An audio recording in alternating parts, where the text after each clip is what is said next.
Okay, but what does that mean? Did they help win the championship or not? Yes or no? Did they help win the championship? Yes or no? What does it matter if they're a top 10 player in the league right now? That does not matter. Because you're making it sound like the He had same help, way. is all we said. You're making it sound like Drew Holiday and Chris Middleton are Steph Curry and Klay Thompson, and they're not. No.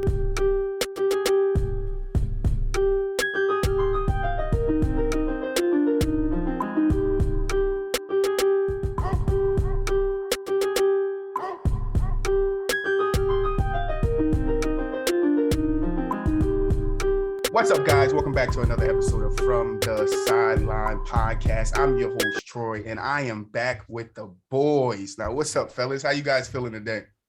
Feeling good. Hey, what's going on? We got some new faces in the building. We got some faces we haven't seen in a while. Melvin, how you been, brother? I'm good, man. How you guys doing today? It's been a while, Melvin. We miss you over here, bro. Yeah, I started a new gig at Facebook, so I was getting that underway. But we back in action. We back Word. in the building. Good to have you back. We got Charles back in the building. What's up, Charles? How you doing, brother? What's up, y'all? How y'all doing? Good. GK, are you with me? We got GK in the house. Bro. You said what? So I'm coming for everybody. He said, "Oh, let's go there. I'm ready. I'm still hot from last week. I'm still hot from last episode. All right? If you didn't watch last episode, go check it out. But we got a guest in the house. Cam, go ahead and introduce yourself, man. How y'all doing? Like you said, my name's Cam. I go to FTSL. Me and my best friend from Louisiana just started a sports podcast.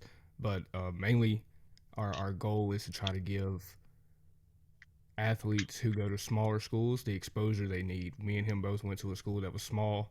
Our parents had to do our recruiting, but we've played with phenomenal athletes that didn't get the exposure. So that's our main goal, is try to help kids get to that next level who don't have the resources and just a cheaper way than having to pay the hundreds of close to thousands of dollars with personal recruiting and stuff like that. But I appreciate being able to come on the show and oh man, we appreciate you coming on the show, man. That's good, man. What you're doing over there is good. Keep that up, man. I'm gonna keep in touch with your podcast. I do have your link saved.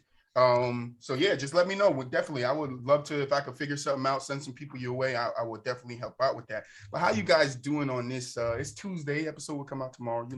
It's a day. But once we go live, and that's soon, episodes will be coming out on Tuesday. So stick with us. But we had an exciting weekend, would you not say? I mean, especially for us. We went Friday, big ass argument, to Sunday, a big old Super Bowl. All right. So we got to start off in the Super Bowl. Now, I had the Rams winning 30-21. They won what, 23-20, 23-21, something like that. 23-20, right? Yeah. So I will tell you guys my thought process, because I wrote some notes on it while the game was going on. And I was also talking to Frank, and I was hoping Frank would be here today, but he couldn't be here today, because we was talking about Odell Beckham, right? And I told him at the point right before Odell got injured, I'm hitting him like, yo, Odell got 2 catches, 51 yards, 52 yards, bro, and a touchdown. I'm like, yo, he about to have a 100-yard game.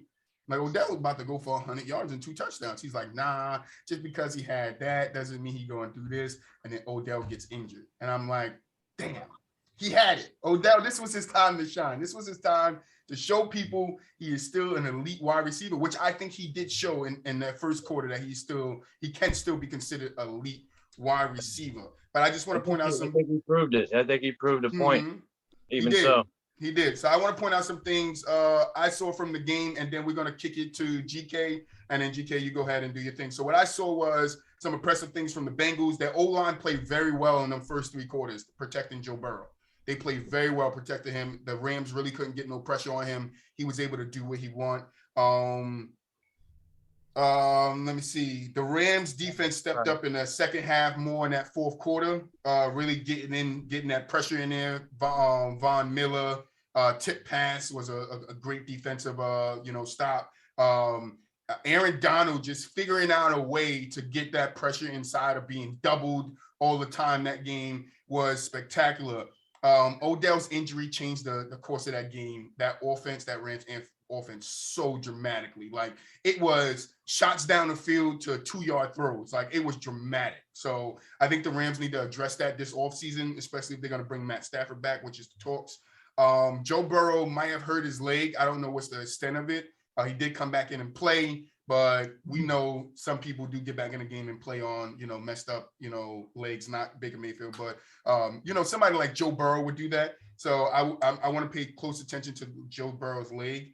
And then the last thing I would say is for Eli Apple, just shut up, bro. There's no more talk for you. I don't want to hear nothing else from you. Nothing. I got into it with a guy yesterday. I guess he's a Bengals fan. He was like, "Oh, Eli helped our defense. Him and this other guy played well together." I'm like, "Yeah, but he had 2 interceptions, 3 forced fumbles, 1 recovered fumble, and only 39 tackles. Like, come on, bro. Out of 17 games, he's not a good corner. I don't want to hear that. But kick it to you, GK. What you got for us? Yeah, no, I agree about OBJ. I think if he doesn't get hurt, then it's going to make everybody's life a lot easier. And I think the Rams end up, having some more offensive production, maybe moving the chains a little bit more, scoring more, which in turn would force the Bengals to probably score a little more. Because my whole thing was I thought the game was going to go over. And I think the only reason that it went under was because Odell went down and it just slowed things down for everybody. And then the Bengals didn't have to, play as fast. So yeah, I agree there. And then I'm just happy that the Rams won because I felt like they were supposed to win. I felt like it was a long time coming for Matthew Stafford. And I just wouldn't have felt right if the Bengals won. And you know what? The other thing is the Rams better win because they gave up so much to construct this roster.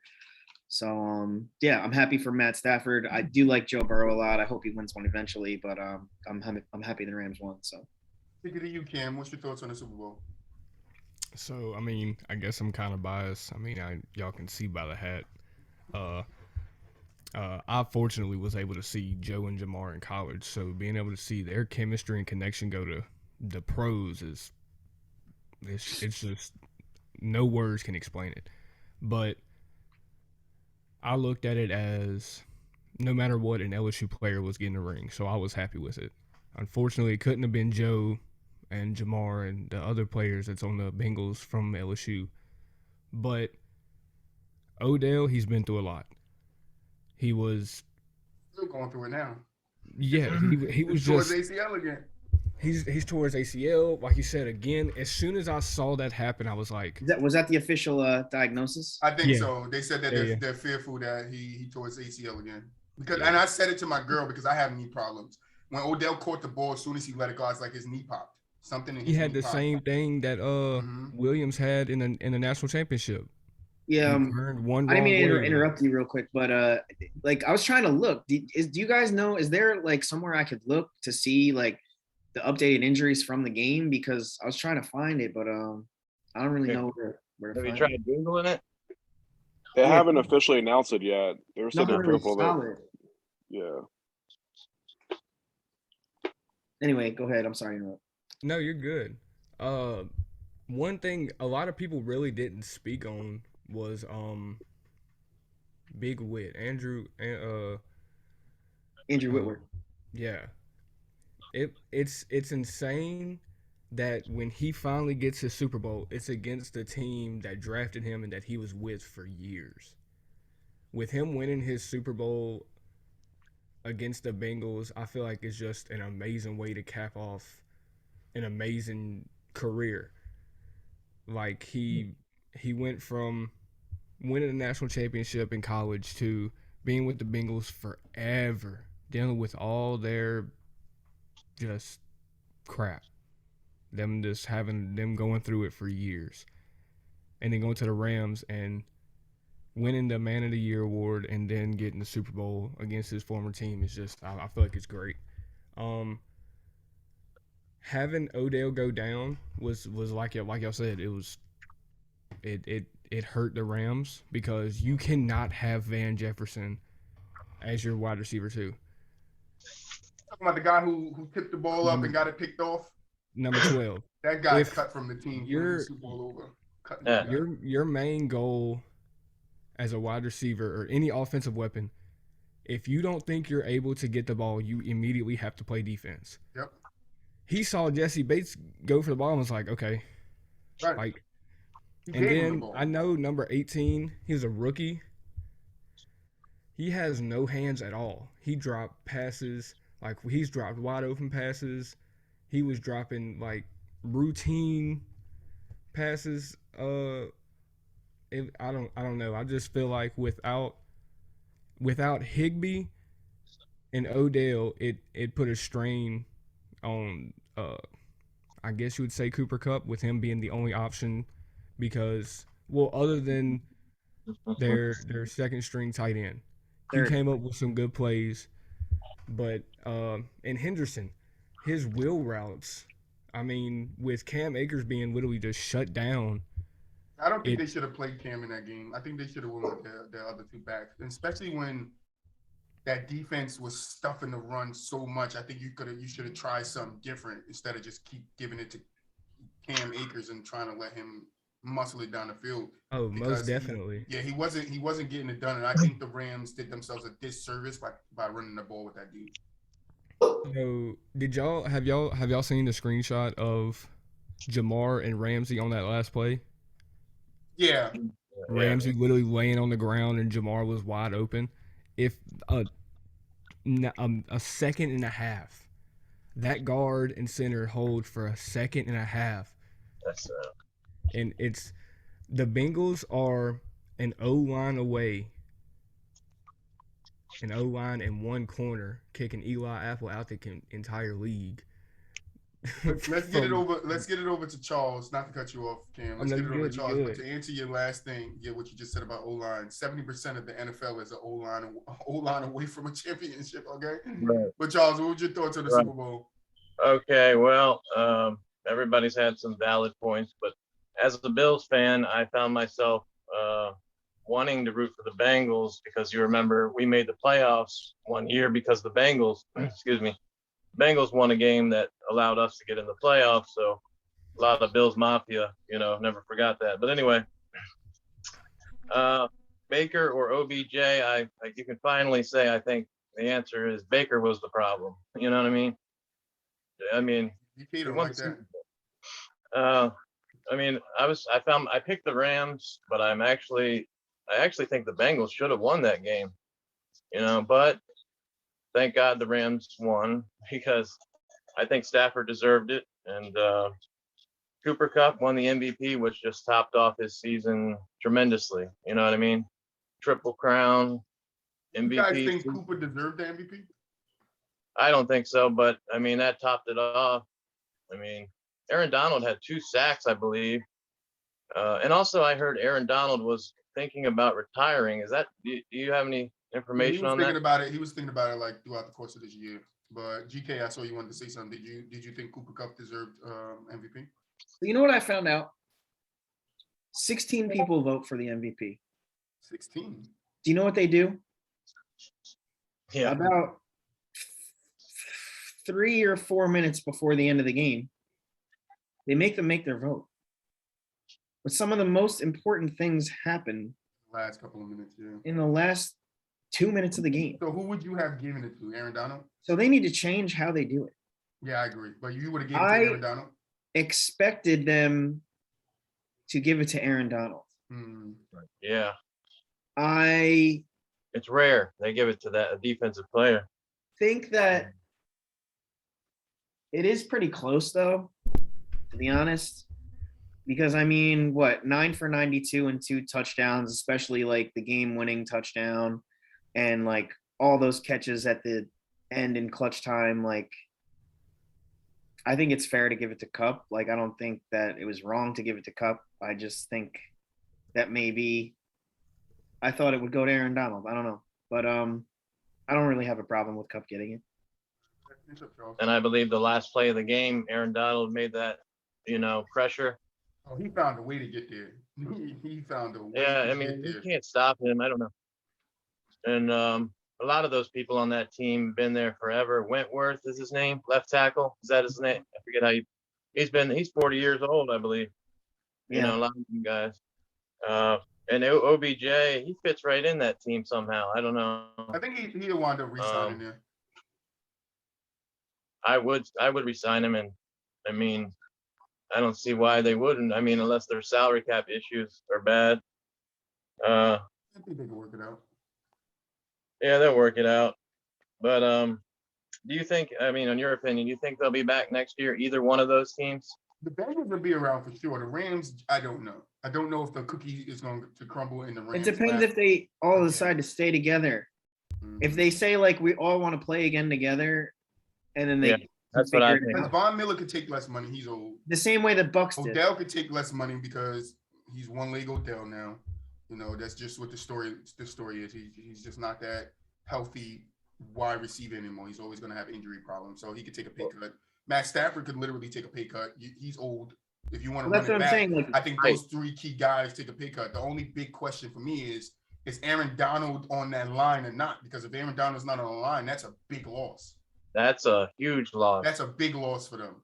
Because look how they won the game. They won the game by that defensive line. I think if they all stay, he'll stay too. But I think if they don't all stay, then he might be like, well, I don't want to do a rebuilding year. I want to go on a championship run again. If we all decide to do that together, then I'll do that.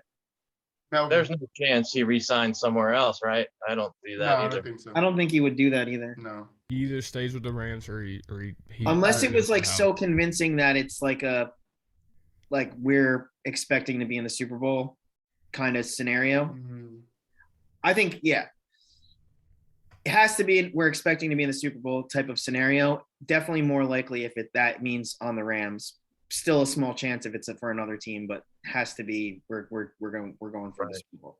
That's what I say. And the AFC is so tight with the teams being so good and the quarterbacking. You know, you got Justin Herbert now. You've got now Joe Burrow, Josh Allen, Patrick Mahomes. So much talent. Who knows? Aaron Rodgers could go. Russell Wilson could end in the AFC. I mean, he's talking to the Washington Redskins. I heard, or they're talking about it. Or Washington Commandos or whatever. The commies. Shout out Roy, the commies, the Washington commies. I swear that name's terrible. But go ahead, Melvin. What's your thoughts on the Super Bowl? I mean, obviously, as a Rams fan, I was very excited to see them win because obviously we haven't won in a while, so it's definitely good to see that they did win. Second straight year, the home team won in their home stadium, so that was definitely kind of a good storyline to play out. You know, the Stan Kroenke built that $5 billion stadium for a reason, and this was the reason for it, for them to bring a Super Bowl to LA. So I was definitely very excited to see them win. I was nervous throughout the whole game. You know, first play of the second half, they had that 75-yard touchdown pass where the obviously face mask, the offensive pass interference wasn't called. And then, you know, the Rams next series, they throw an interception. So you can see the game kind of unwinding of them from a little bit, but they're used to playing down before. They've played down. You know, they were down by 10 against San Francisco in the NFC Championship game, and they came back and win. But, you know, did Matt Stafford and Cooper Kupp continue to make plays like they always do? I don't understand why he wasn't double or even triple teamed in that game, knowing that Odell Beckham was out. Same thing with Tampa Bay. When Odell went up, they played pretty good defense on Cooper to not let them get big plays down the field like Cooper normally does. Yeah, well, they let him do that jet sweep on that 4th and 1, and they also let him get that 20-yard no-look pass from Stafford, and obviously, you know, when they're in the red zone, he's going to be their main target, and they just didn't have any answers for them. They had a couple of penalties in the red zone that kind of kept the drive going and allowed them to score the game-winning touchdown. But the fact that that defense once again came out clutch, and Aaron Donald had the game-saving, sack, missed throw, whatever you want to call it, kind of proves that, you know, this team was destined to win the Super Bowl. So I'm very excited for all the fans in LA. I'm very excited that, you know, Matt Stafford got a Super Bowl win. So, you know, I know Troy, me and you talked about a month ago about was Matt Stafford a Hall of Famer. You know, a lot of people are talking about it now that, you know, with the Super Bowl, on all the Facebook groups. Yeah, so I mean, I don't know if he's there yet. He has the stats for it, but I think you need to have a little bit more than 4 playoff wins in order to be considered for MVP spot in the Hall of Fame. But, you know, this team has a lot of questions going in next year. There's a lot of free agents, and there's a lot of free agents. You know, there's rumors about Sean McVay and possibly Aaron Donald not coming back. But I do like their chances, you know, next year, just due to the fact if you look at all the playoff teams this year, who really scares you in that conference. You know, Tampa Bay's not going to be the same without Tom Brady. We don't know what Dallas is going to do next year. Philadelphia, they're an up-and-coming team, but are they ready to take that leap yet? Green Bay, we don't know with Aaron Rodgers, and Devontae Adams is a free agent too as well. So there's a lot of things in question with the NFC too as well. I think with the AFC, as far as the Bengals go, I think they kind of missed the opportunity to win because, like you guys said earlier, there's a lot of good teams in that division, and even in that conference, Pittsburgh's going to be back to where they are. They're gonna get a quarterback. Baltimore's going to be there too with Lamar. If Baker stays healthy, Cleveland has a good shot because they have a really good. To Baltimore too. I don't know about that, Baker. I'm joking.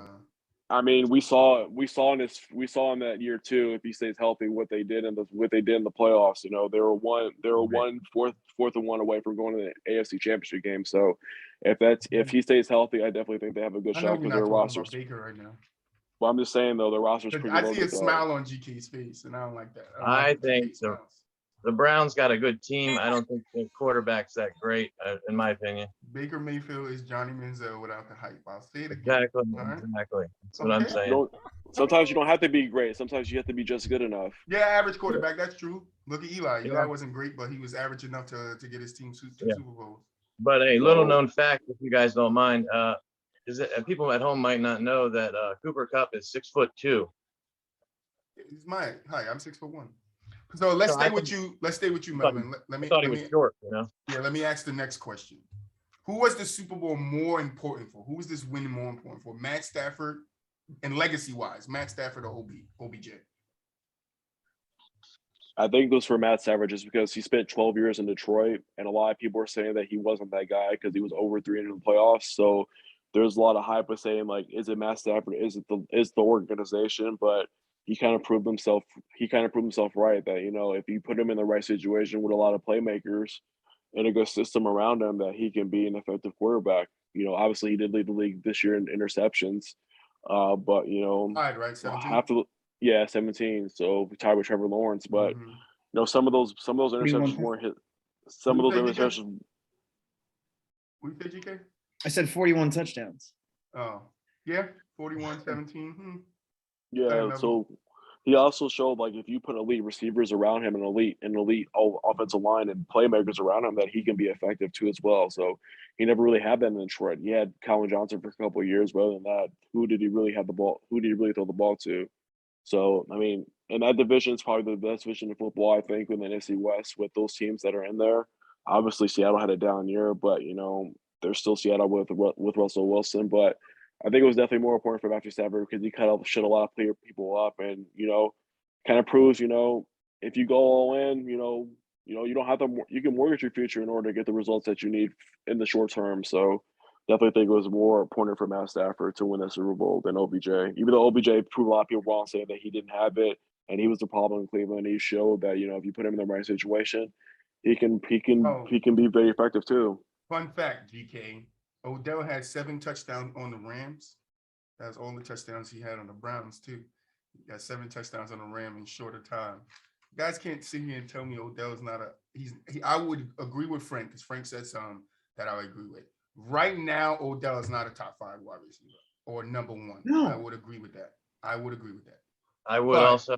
He is a great number 2. He is, and you can't take that away from him. If he not today. Healthy, because he's injured. But if he could have stayed healthy the rest of the season and then went to next season, he would have been everybody would be like, yo, Odell, you might want this guy as your number 2, because especially with Cooper Kupp on the other side of the field. Yeah. Who are you going to pay attention to? Odell or Cooper? Whoever you pay attention to, the other one gets the ball. That's the main reason he was eyeing between the Packers and the Rams. He doesn't want to be the number one guy. He wants you to decide, am I going to take the number 1 option or am I going to cover Odell? Because either way, one of them is going to go off.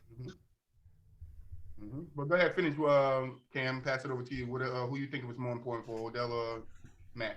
So I'd have to agree with Melvin. I'm gonna have to say Matt because Odell got hurt. We didn't get to fully get to see Super Bowl Odell. We got a taste of it where I guess he made Mike Hilton freeze up and he just sat there and was like, oh, I gotta cover him, and then went.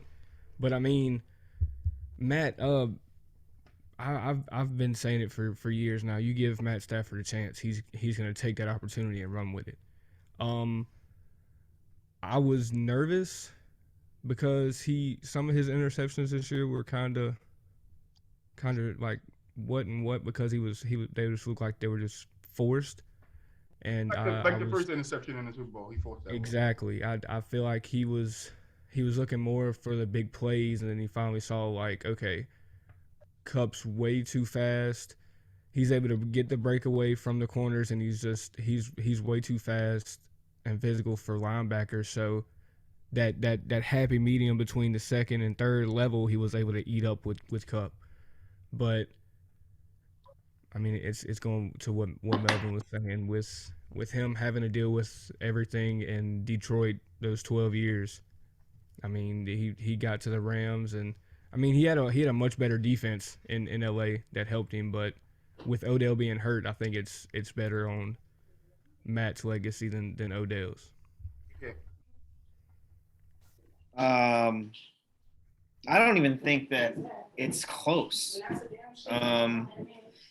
I think that people don't appreciate Matt Stafford enough. I would argue that there's not a big list of names that could have even gotten those Lions to make a playoff appearance.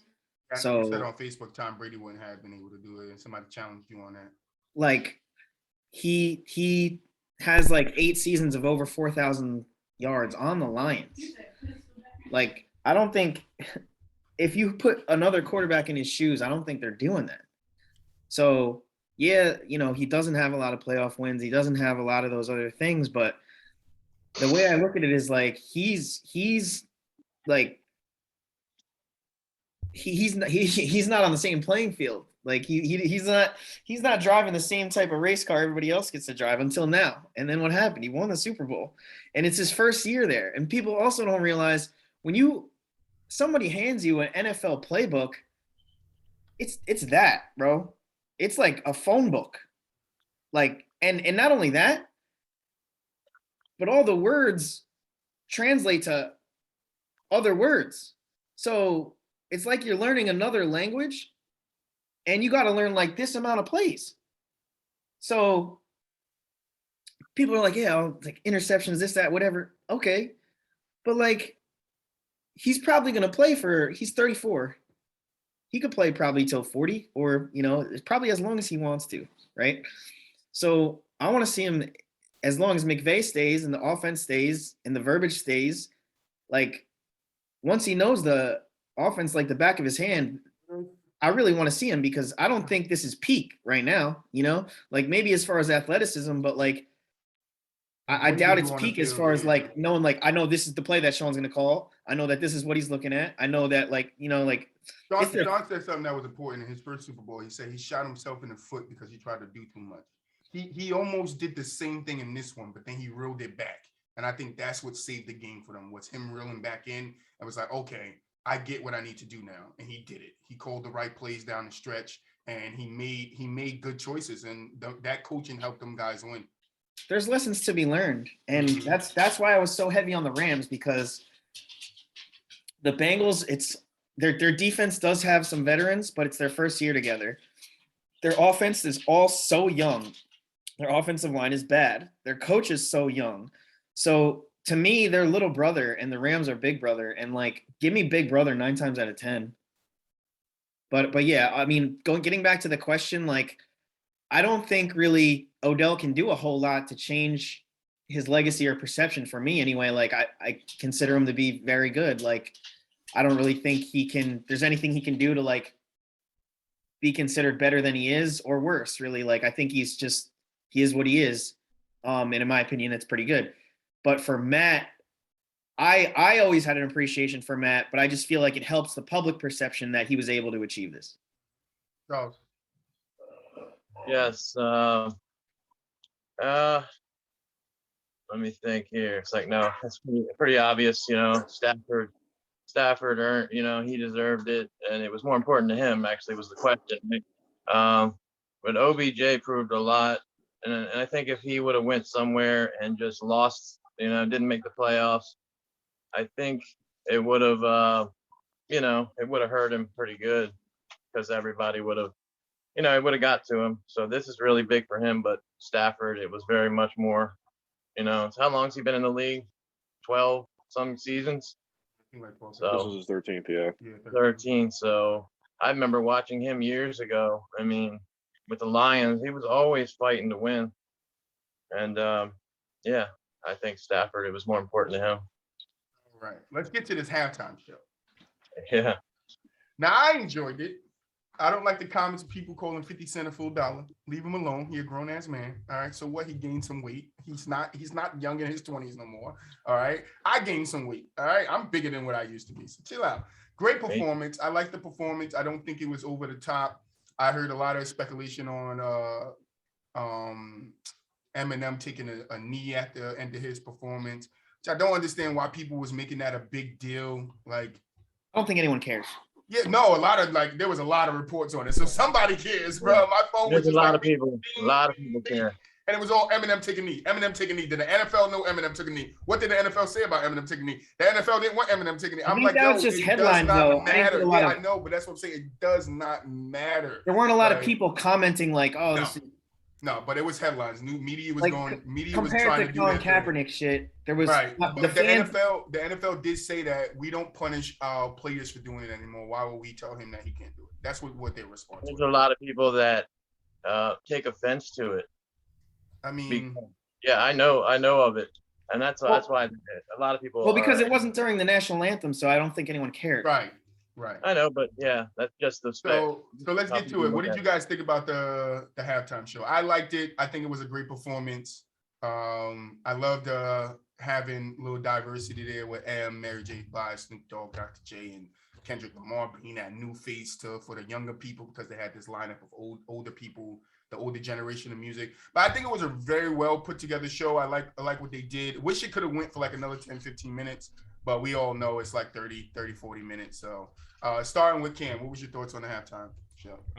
I loved it. I mean, I grew up, my dad, he had me listening to Dre, Snoop, and I mean, Dre bringing and helping Eminem become who he is, and then Mary J. Blige, I mean, she's phenomenal. Then Kendrick, I mean, we see why he hasn't dropped an album in a minute. He's been waiting for this performance. But I mean, talking about what y'all said was like Eminem kneeling. Nobody wants to take and consider that Dre got on the piano and started playing "I Ain't Mad at You." Right. So like that, I saw that and I was like, oh, I'm hyped. They about to do a tribute to Pac. But I mean, I loved it, man. I felt like it was great. Like you said, the diversity. It was just all generations put together. It was amazing, and I personally think it was great. I mean, I thought it was obviously really good. I'm originally from LA, so obviously I grew up on that music, and you kind of see the Dr. Dre tree coming from that. You know, obviously discovering Snoop, you know, founding Aftermath, bringing Eminem in, them bringing in 50, him bringing in Kendrick, and Anderson .Paak on the drums. Mary J. Blige had a couple of hit singles that Dr. Dre produced, so it was a good homage to LA. You know, just for it being, you know, in LA with all those LA people there. Obviously, Mary J. Blige is from New York, so but you know, obviously, you know, you got to have a little soul in there too as well. She did her thing, but I thought it was I think it was one of the top 5 halftime shows of all time. I thought The Weeknd was good last year, but I would definitely put it up there with, you know, Michael Jackson and Prince. I thought those were really iconic Super Bowls, and I definitely would put that one up there just because of the culture that we are in today. We see a lot of entertainers turn down the halftime show because of, especially with the diversity and inclusion, the fact that Dr. Dre wanted to take this on.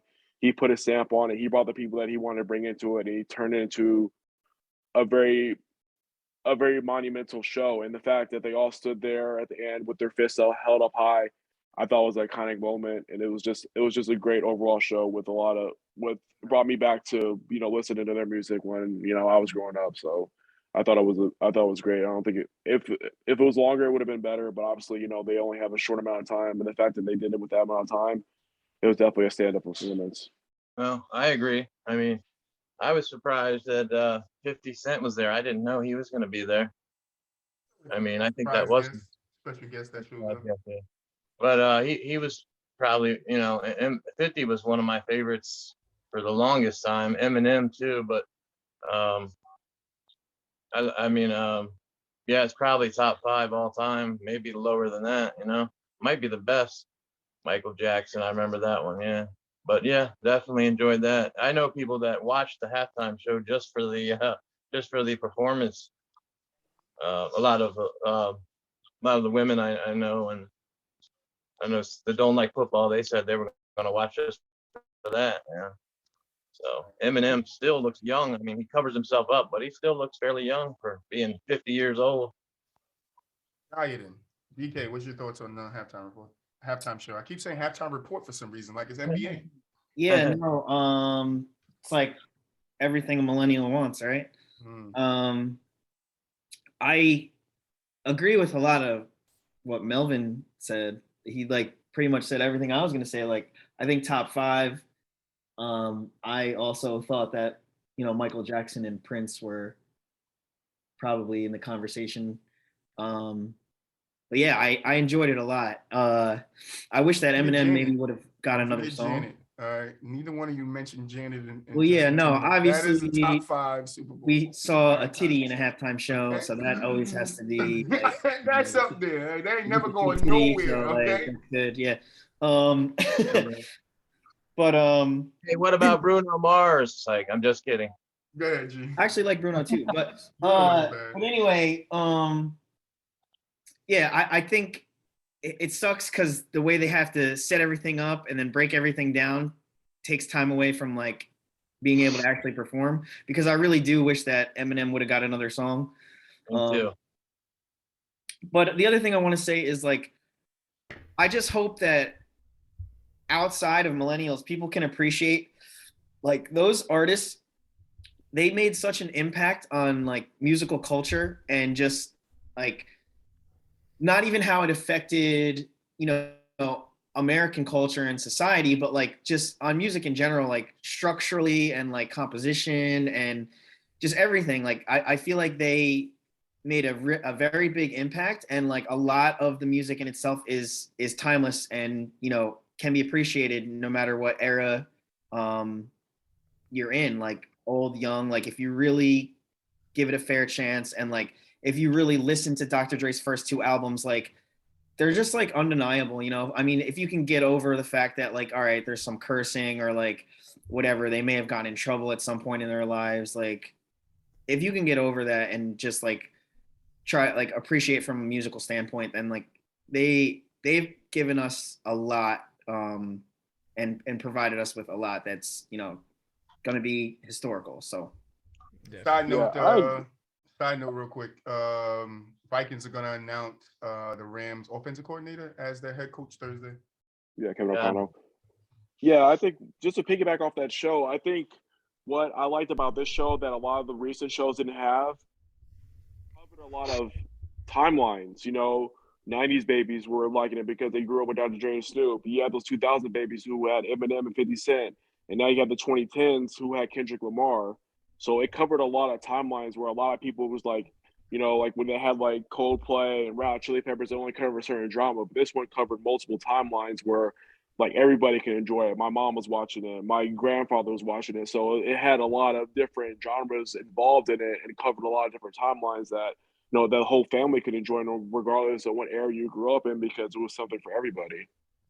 I totally agree. It was a good show, and I'm glad they put that one together. But let's move on. Great Super Bowl. All season is coming up. So, in these next couple of episodes, we got to talk about moves that we want to be made. But save that for next episode. For right now, GK know what this is, and Charles know what this is. I got another cut one player for you guys. So Melvin and Cam, how this is going to work, I'm going to give you 4 names. And you're just going to tell me, simple, which one you're going to cut. You don't have to give me an explanation or nothing. GK will give me an explanation. We know that. Okay? We know that. If you guys want to, you can also. So the 4 names here are all wide receivers, all right? We stick to NFL before we switch into the basketball.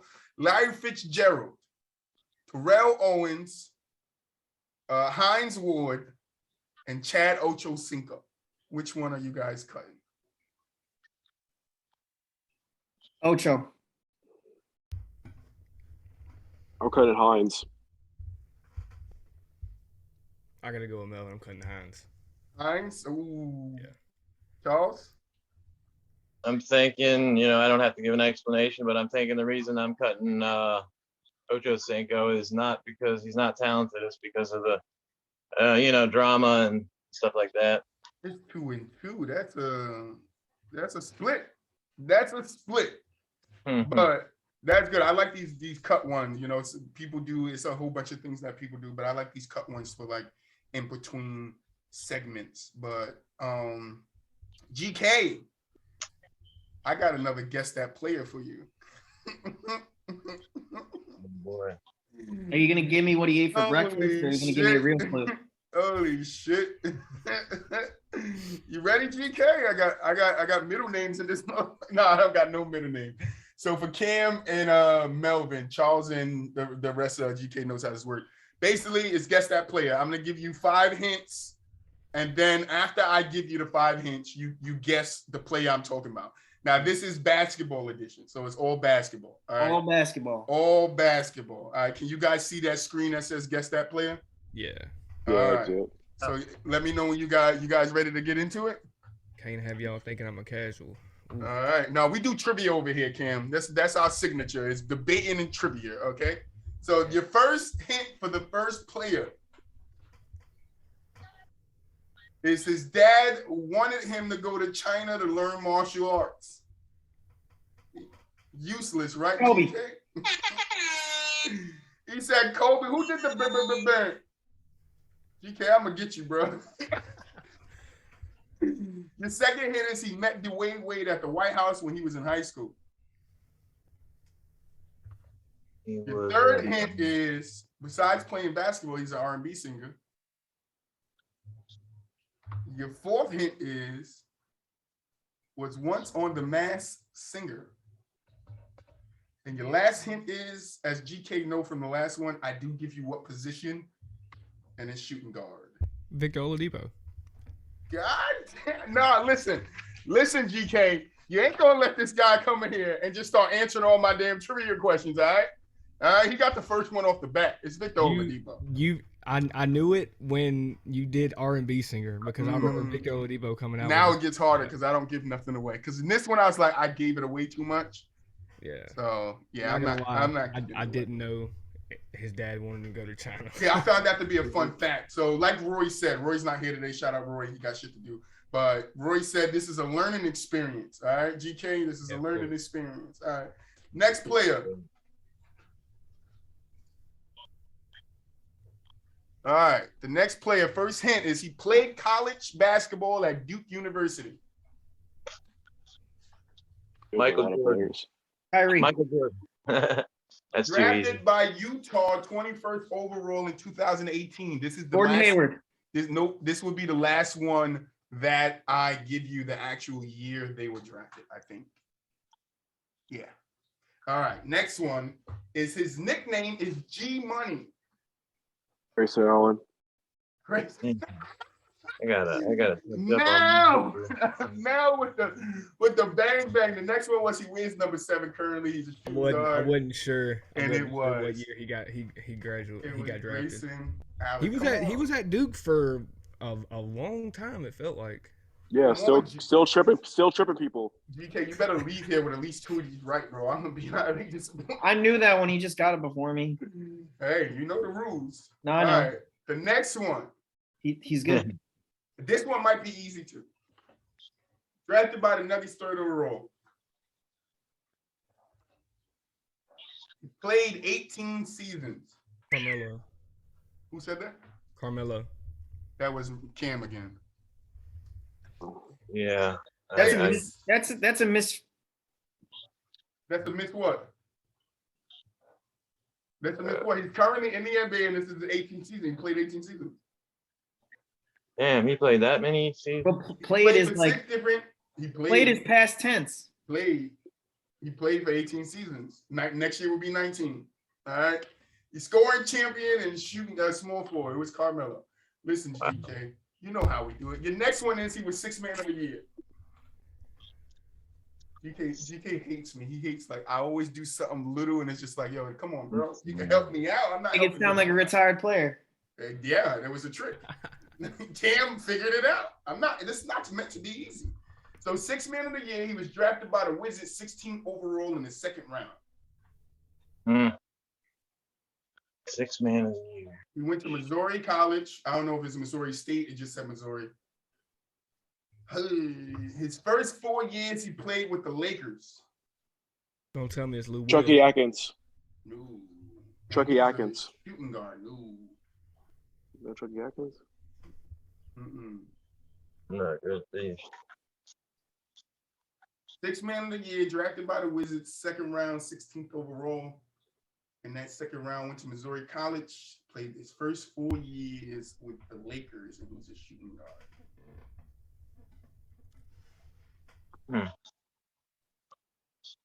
Now, I'm not staying here all day on this one, GK. So, Hold on. I give you 2 minutes. 101, I'm skipping it. Just think about it. Nobody has an answer? Melvin, Cam, you guys been rocking this, man. None of you guys got an answer? What team was he on when he won 6th man? Not the right answer. None of your business. Why would I tell you that? Because we haven't gotten it yet.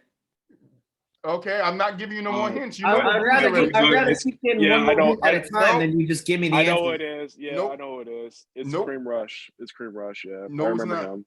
No, Not it's Cream not. Rush? Nope. And no, GK, the point of this is for you to guess the player. I'm not going to give you 15 Well, then don't hints tell for me you to till guess next them. week. Don't even tell me then. Okay. Yeah, No, he I'm wasn't- going to tell you. There's other people No, on I this wanna figure it podcast out. to you. There's other people on this podcast to you. We got to move it along, GK. We got to move it Is he along. retired? No. I will give you that. He's not retired. Okay, But no, that helps. That definitely don't helps. ask me what team he played on as 6th man, GK. You can't go to Jeopardy and be like, yeah, let me Is it Lou Williams? No, it's not Lou Williams. What makes it so hard is we've had like Lou Williams, and like there's been multiple like First same 4 years person. for the Lakers. So that means the Wizards traded him before the season started. I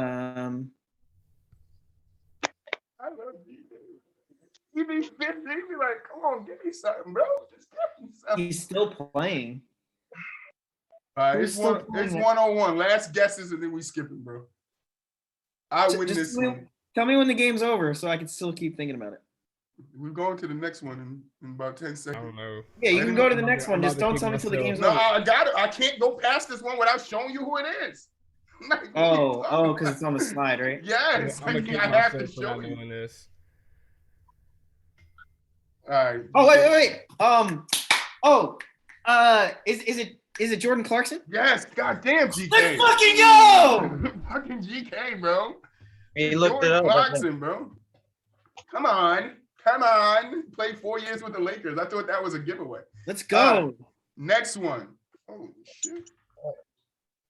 Yo, I Next don't even one. care if I get it. I just want us as a team to not have any goose eggs. That was Next Taj one. Gibson. That's Taj Gibson. That's because you've seen the fucking first 3, Melvin. I'm gonna get you, all right, Melvin. He was drafted by the damn Bulls. His nickname was the Hard Hat. He went to USC. He played a season with the Bulls, and he's a power forward. It was Taj Gibson. Melvin got it right. My damn arm to the chair and hit my damn button over here and made it go. I shouldn't even give it to you, Melvin, but I'm gonna give it to you. It's all good. That's the fastest one we got through. That's the only I think we would have figured that one out anyway. Yeah, it was pretty easy. You ready? Yeah. He was drafted by the Grizzlies 5th overall. Pau Gasol. No. Mark He Gasol. went to UCLA. Oh, big man, right? I don't remember his name. Played 6 years with the Timberwolves. Kevin Love. Who do you love? Kevin Love is correct. I wasn't sure. I forgot he got 5-time All-Star power forward Nice. Kevin Love. Good job. The next one. Did he play with anybody else at UCLA that's in the league? I don't know. Or was he by himself? He played He played with Westbrook. Westbrook. He played Westbrook, yeah. All right, next one. He went to Memphis College. That's all it said was Memphis. All right, for you guys Penny Hardaway. at home. Derrick Rose. Derrick Rose is correct, GK. Not just be shouting names of players that went. I'm not putting schools in here no more. Well, I think that's how we should do it. We should do it one hint at a time, and if we can't get it, I am doing it one hint at a time, but I'm not going to sit here. If I sit here and give you one hint and then let y'all guess, the show would literally be 4 hours, GK, and you know that. Like, let's not play like we don't know this, all right? It would be 4 hours, and we don't got time for that. Ain't nobody got time for that, GK. All right? His nickname was the Windy City Assassin. He played 7 seasons with the Bulls. He won MVP, was a giveaway. Point guard, Derrick Rose, the man himself. Why did that do that? Fatigue. Y'all not giving y'all that one. Hold on. Hold on. Giannis has them. Nope. You didn't practice the slides, bro. Yes, I did. Why did they end though? I literally finished all of them last night. All right, I'm the last two. You know, the two that you just seen, you ain't getting. All right. But let me make sure that see, it is here. It is. It's right here. Oh no, these didn't save. All right, 9 and 10 didn't save. So yes, 9 was Jeff Teague. This one saved. All right. Can y'all still see? No. Oh, it's back to the regular screen, right? Let me share it again. Yeah. All right, so yes. The one before this was Jeff Teague. He was drafted by the Hawks, 19th overall, attended Wake Forest College, played 12 seasons, won an NBA title, and a point guard, Jeff Teague. The next one went to Florida College, played 18 years, 3-time NBA champion. Last team playing for was the Heat. The only team he played for was the Heat. Point guard, center. Okay, last one. So back-to-back college championships at Florida too. No, so I still kind of win because I fucked up. So two names don't got names next to it. Ha. So I still win. All right, last one. Please don't mess up. I'm giving you the position first. He's a center. No guesses? Okay. He played college at Kansas. Joel. No. Danny Manning. No. Will. Come on, bro. Let me finish. Damn. It is Will. He's a 3-time drafted by Philly, 3rd round overall, nickname Hook and Ladder, and he played for 14 years. The answer was Will, and Melvin got it right. All right, I gotta double check these now because I did finish this late last night, and I didn't know 9 and 10 didn't save, so that was on me. But how did you guys feel about this one? Besides GK wanting me to not put Carmelo in past tense. Yeah, that's good. All right, so Cam got 1, 2 right. GK got 1, 2 right. Melvin got 1, 2, 3, 4 right. And then it was 2 up in the air because I messed up. All right. But yeah, I like this game, GK. Yeah, it's good. It's good. I like it. GK be like, nah, you just got to give me 24 hours to figure out the answer. I need 24 hours. I get mad at myself if I can't. Did you hear him? He said, "Nah, don't tell me the answer. Let it go into tomorrow." I just want the panel to get it. I just don't want you to stump all of us. Now, see, guess that player isn't really for me to stump you. What do you know is for me guys to stump you? Guess that player. I want you guys to guess the player because you guys should know these players. But I do give you guys facts that I'm surprised Cam and Melvin knew these things because they were just blurting out answers. Now, Melvin was on point. All over the damn place. I remember Carmelo. I can't remember the dude that went to the Pistons because I mean he didn't really do nothing, but I know it was Braun. Darko, right? Darko. Yeah, it was Braun. Yeah. Darko was actually Melo. pretty good. He just wasn't like first pick worthy good. He was like if you would have got him in the second round, he would have been good. Yeah, it would have been a steal. Like, all right, let's get to our NBA talk, man. So if you guys have any topics in the NBA that you want to talk about, we could get to it. But at first, I would like to hear you guys' thoughts on the first half of the NBA season because we're approaching All-Star Weekend. The first half of the NBA season, and then what you guys expect in the second half. And I'm going to start with Charles. Don't let me pick. My All-Star team got dominated. No, it's not about All-Star. What did you see in the first half of the NBA season, and what do you expect in the second half? yeah, I expect. I don't know, the Celtics. I hopefully turn it up a little bit more and keep it going. You know that. Was it 8th Street, 9th Street? I know you're with that, right? Celtics fan. I'm a Wizards fan, so of course I'm disappointed again every year. But I'm rooting for the Celtics. You And just get KP. Why are you disappointed? You just got Kristaps Porzingis. You shouldn't be disappointed. do you think Harden's going to do anything with the Nets? Or, What do you mean with the 76ers? I mean, 76ers, yeah, with the, and, I mean, with, I would say honestly, because you were saying that he, if we're being truthful, I think the best chance for Embiid and Harden to win would be this year. It would be this half a season to play together because first of all, I still got the Bucks coming out the East. I don't think Philly is better than the Bucks. And if you guys think that, you're crazy. I don't think Philly is better than the Bucks. I still got the Bucks coming out the East, and it's either Suns and Warriors coming out the West. It's probably going to be a repeat of last year. We all should know that. That's the way it's looking. Yeah, we got top teams in the Heat. And that's another team I have as a sleeper, the Heat, because the defense the Heat are going to play in the playoffs is going to be scary for teams, especially teams with big men that need to get to the paint because the Heat are very good at clogging the paint. The Heat, aren't they first place? Yeah, they're first place right now, and I think the Bulls are right beneath them. Right. The Bulls, I need to see more, but if you're talking about the 76ers having a chance to win, I don't know, because what we didn't get a chance to talk about, and we can be real honest here, Joel's a ball-dominant big man. He has to have the ball in his hand. We know that. James Harden is a ball-dominant point guard. He has to have the ball in his hand. We know. I think he leads the league in assists. Now we know James could pass that ball, and we know the pick and roll with him and Joel is going to be dangerous. But how often are they going to use that pick and roll? How often is James going to be one-on-one? How often is Embiid going to be one-on-one? How are you going to spread the ball around? Who gets how many touches? That's a real thing. We might not want to talk about it and think that it's that important, but that's a real thing. There have been teams in the past where they do this thing and it's like, all right, these guys can't figure it out and how to share the ball with each other. And I'm not saying Joel and James can't do that, because James is a willing passer too, but James is still about his point. So a report came out, and this is why I said in the last episode when we got to that heated debate, that stuff is going to start coming out and we'll get a better picture of what was going on in Brooklyn. So a report came out. I agree. Came out that James Harden wanted to lead the Nets offense. He wanted to be the number one option. And KD and Kyrie told him, no, we're going with a more pass option offense. He didn't like that. Because why not? Why wouldn't he like that? Because when he came from Houston, the offense was around him. Another thing came out was a big reason why James Harden wanted to get back to the Zach that he knows that he's close with, and Daryl Morey, was because they know that he knows that they will allow him to play his game with the ball in his hand.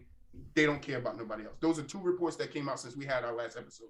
So I'm not going to act like I don't like the Joel and James thing. I like them together, but I would like to see how they fit together. We can't sit here and act like every two stars that got together always worked. It didn't. Right. It doesn't always That's work. all I'm saying. We just like the Nets, I have the same questions for them. Like, how are they going to utilize Simmons? It's like I don't think you guys heard me in the last episode. When we were recording that last episode, New York were deciding whether they were going to drop their vaccine mandate. I actually think they might have. They're just waiting for it to go into effect of the date when it's in effect. So Kyrie towards the playoffs might be able to play every game, which is a plus. And then he comes back next season able to play every game. So now you get this half of a season to fill out Ben, even whether Ben come back or not, because he's still not in games. He's just sitting on the bench. You get to figure that out, but then you got a whole next year to play together. Same with 76ers, Joel Embiid. But my thing is, a lot of people are talking about the Bucks trading Chris Middleton, and two names that they're saying they're trying to go after is Donovan Mitchell and Damian Lillard. If that trade happens, the Bucks are going to be in the finals again next year. So that's why I'm saying I don't know where these teams fit in, because we don't know how they play. But GK, looked like you want to say something. We have to wait and see.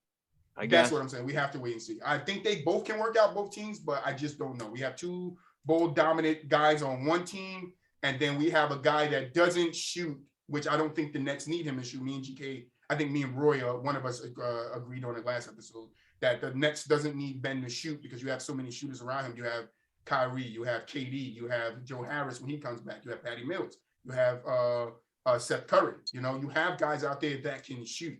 And now you add a guy that's a top defender in the league. That's what the Nets needed. But I do think camaraderie is the most important thing in winning a championship. They need time under the belt for both teams. They wanted Harden out of there. They wanted Harden out of there. I mean, I think both teams wanted. I think both teams got, like Kd said, both teams got what they wanted. James Harden wasn't happy there from the second he walked through that door. We know that now. Reports came out and said it. Kyrie didn't like James since he walked through the door, and James they both wasn't feeling each other from the start. And it probably was because James wanted more. And I'm only speaking as a fan. James wanted more of the offensive load, and KD and Kyrie was like, nah, like, why would we give you the offensive load when we're here? And I agree with that. All three of us need to make sacrifices to make it work, and they couldn't. That's why I said in the last episode, I blame all three of them. I blame Kyrie for his sabbatical last year that he took before COVID hit. He took that little time off to get his mental right. And if it was really mental issues, then I can understand it. Excuse me. James Harden was hurt last year. He was hurt somewhat this year. He was struggling with being hurt last year. He's hurt this year. So it didn't work out, not because of one and not because of two. It's not on KD and Kyrie. It's on KD, Kyrie, and James Harden, all three of them. Yeah, I see the Nets actually getting the better of that deal, in my opinion. But that was what I wanted to say anyway. Go ahead, Melvin. I think KD is regretting the decision to go to Brooklyn. He should have stayed in Golden State because there was no issues with that. There wasn't issues. There wasn't issues in Golden State. Let's not act like. But they won. Yeah, but come on. We know Shaq and Kobe had issues and they won, but they didn't stay together. So let's not do that. Let's not do that. True. Yeah, but the things that he's doing right now, it's not working out. Yeah, because of all the issues. I agree 100% with you, Melvin, but I don't agree where he should have stayed in Golden State. His legacy would have been tarnished if he won 5 championships in Golden State. Tarnished. KD needs to get away and win a championship, as they say, on his own, for people to be like, all right, he can get it done on his own. And he's still not going to be looked at as he got it done on his own, because now he has Kyrie and Ben Simmons. And if he won one with James Harden, then he had Kyrie and James Harden. So, but nobody gets it done on their own, though. I mean, can you name somebody that's won about? That's true. Giannis didn't get it done on his own. Chris Middleton helped him out a lot. Let's not do that. Andrew Holiday came over. Andrew Holiday. Let's not do that. But are they Hall of Famers? Are they going to be like top 10 of all time players? No. Nobody's saying. Okay, who was second in charge? That's top 10 on Boston when Boston won their first chip. It doesn't take top 10 players to have a top 5 player to have a top 10 player behind him to win a championship. It doesn't matter. No, I agree that Middleton, but more specifically Drew Holiday, were pivotal and they made huge contributions. But they also came to Giannis and they're not top 10 players in the league, or not even top, like, whatever. I don't get what you're saying, man. I don't get why they have to be top 10. Because they're like fringe. Okay, but what does that mean? Did they help win the championship or not? Yes or no? Did they help win the championship? Yes or no? What does it matter if they're a top 10 player in the league right now? That does not matter. Because you're making it sound like the same way. Is all we said. You're making it sound like Drew Holiday and Chris Middleton are Steph Curry and Klay Thompson, and they're not. No, nobody said that. I don't know where you're getting that from. We said he had help. You're making it seem like Chris Middleton and Drew Holiday has to be Klay Thompson and Steph Curry. No, I'm saying close. They don't. They're not even. That's close. what I'm saying. Nobody's saying they're close. You're comparing them. We're not. What I'm saying is Giannis had help, and you cannot take that away from him that he had help. It doesn't matter. It doesn't matter. It does not matter. That's what the conversation was. The help that KD had wasn't the same that the help that Giannis had. When did that comment? Correct me when I'm wrong. When did that comment? That's how the whole thing started. That's how the whole thing started. We were saying like KD wouldn't have won without them. Okay, and then we were like, well, Giannis wouldn't have won. Melvin said that he should have stayed on Golden State because he wouldn't have been going through all this drama. I'm correct there, right? That's what you said, Melvin. He wouldn't be. Yeah. Right. That's where the conversation started. Then I said the Bucks, something with the Bucks came out, and we said that they had Chris Middleton and Drew Holiday, and you started making it seem like they top 200 players in the league, and they're not. Compared to what KD had. But it's not comparing, GK, is what I'm saying. That's why I said that was because that's what came up. Right, and that's KD why I'm being saying compared to Giannis. Right, but that's what I don't think we was comparing. She said, maybe I'm lost. Well, no, because this is what happened. All right, this is what happened. So we're talking about how KD got it with the Warriors or whatever. And then somebody said, well, like everybody needs blah, blah, blah. Melvin right? said that. And then I said, well, not Giannis. And then we said we had Chris Middleton and right, Jrue Holiday. Right. Which is, but my point was, it's getting them to is not the same like getting Clay and Steph. But I don't get where we're getting to I don't know how we got to Giannis has no help. Were you saying Giannis did it by himself, right? To we said he had Jrue Holiday and Chris Middleton. Hold on, we said Jrue Holiday and Chris Middleton, and then you flipped that, GK. You flipped that into that's not Clay and Steph. Nobody's comparing that. What we're saying is Giannis has help. That was the conversation. Roy said, I mean, not Roy. Sorry, Roy, I miss you, bro. Melvin said that nobody does it by himself. Giannis has help. That's what we're saying. We're not comparing KD to Giannis. You're taking that as we're comparing, but we're not. All we're saying is that two different kinds of help. Okay, but it's still help. That's what I'm saying. What I just mean. It's not the same. Okay, that part I would take, but it's like you're trying to no, we already know Chris Middleton and Jrue Holiday isn't a Steph Curry and Klay Thompson. I don't think nobody on this panel right now is trying to say that. What did Jrue Holiday and Chris Middleton do without Giannis? Maybe Giannis worked better with Clay and Steph won without KD. That's not a fair argument because teams get put together to win. It doesn't matter what they won before them. They're like KD never won a championship. KD never won a championship. KD never won a championship before the Warriors, so you can use that same argument for him. That's what I am using. Okay, then, but that's what I'm saying. That doesn't matter. In this conversation that we're having now, it doesn't matter if Jrue Holiday and Chris Middleton won without Giannis. Giannis needs them guys to win because without Jrue Holiday and Chris Middleton, Giannis is not even in the finals last year. So do you think if Giannis missed the whole playoffs last year, Jrue Holiday and Chris Middleton were going to win without him? No. Okay, so if you think if Jrue Holiday and Chris Middleton missed the whole playoff, Giannis was winning without him? No. That's my point, GK. Giannis they're not the star. They're not the star. If KD would have got hurt, Steph and Clay could have won without him. How would they if KD got hurt? He did win without him. Yes. Iguodala and Harrison Barnes and who else was also on that Warriors team? We can talk about it. So who got the MVP that year of the finals? Iguodala. Iguodala played defense. Harrison Barnes came in clutch. We can talk about it. Even Bogut, his trash ass. It all comes down to Middleton stepped in. All those exactly. Guys. You're not giving credit to the other guys on the team. And what I'm saying, the other guys on the team matter. It doesn't matter if it's Clay and Steph or it's Jrue Holiday and Chris Middleton. If Clay doesn't step up and Steph doesn't step up, KD don't win a championship either. So it's both vice versa. Exactly. If KD lost, when KD lost Steph and Clay, did he win a championship in Golden State? No, he didn't. When Steph lost Clay and Steph, no. But you're saying you said if Steph and Clay lost Kevin Durant, they win a championship. But that's kind of proving that all of them needed each other. Because did the Cavs not beat the Golden State Warriors? They won without them. Yes, and did the Cavs not beat that same team that won without KD? Did the Cavs not do it?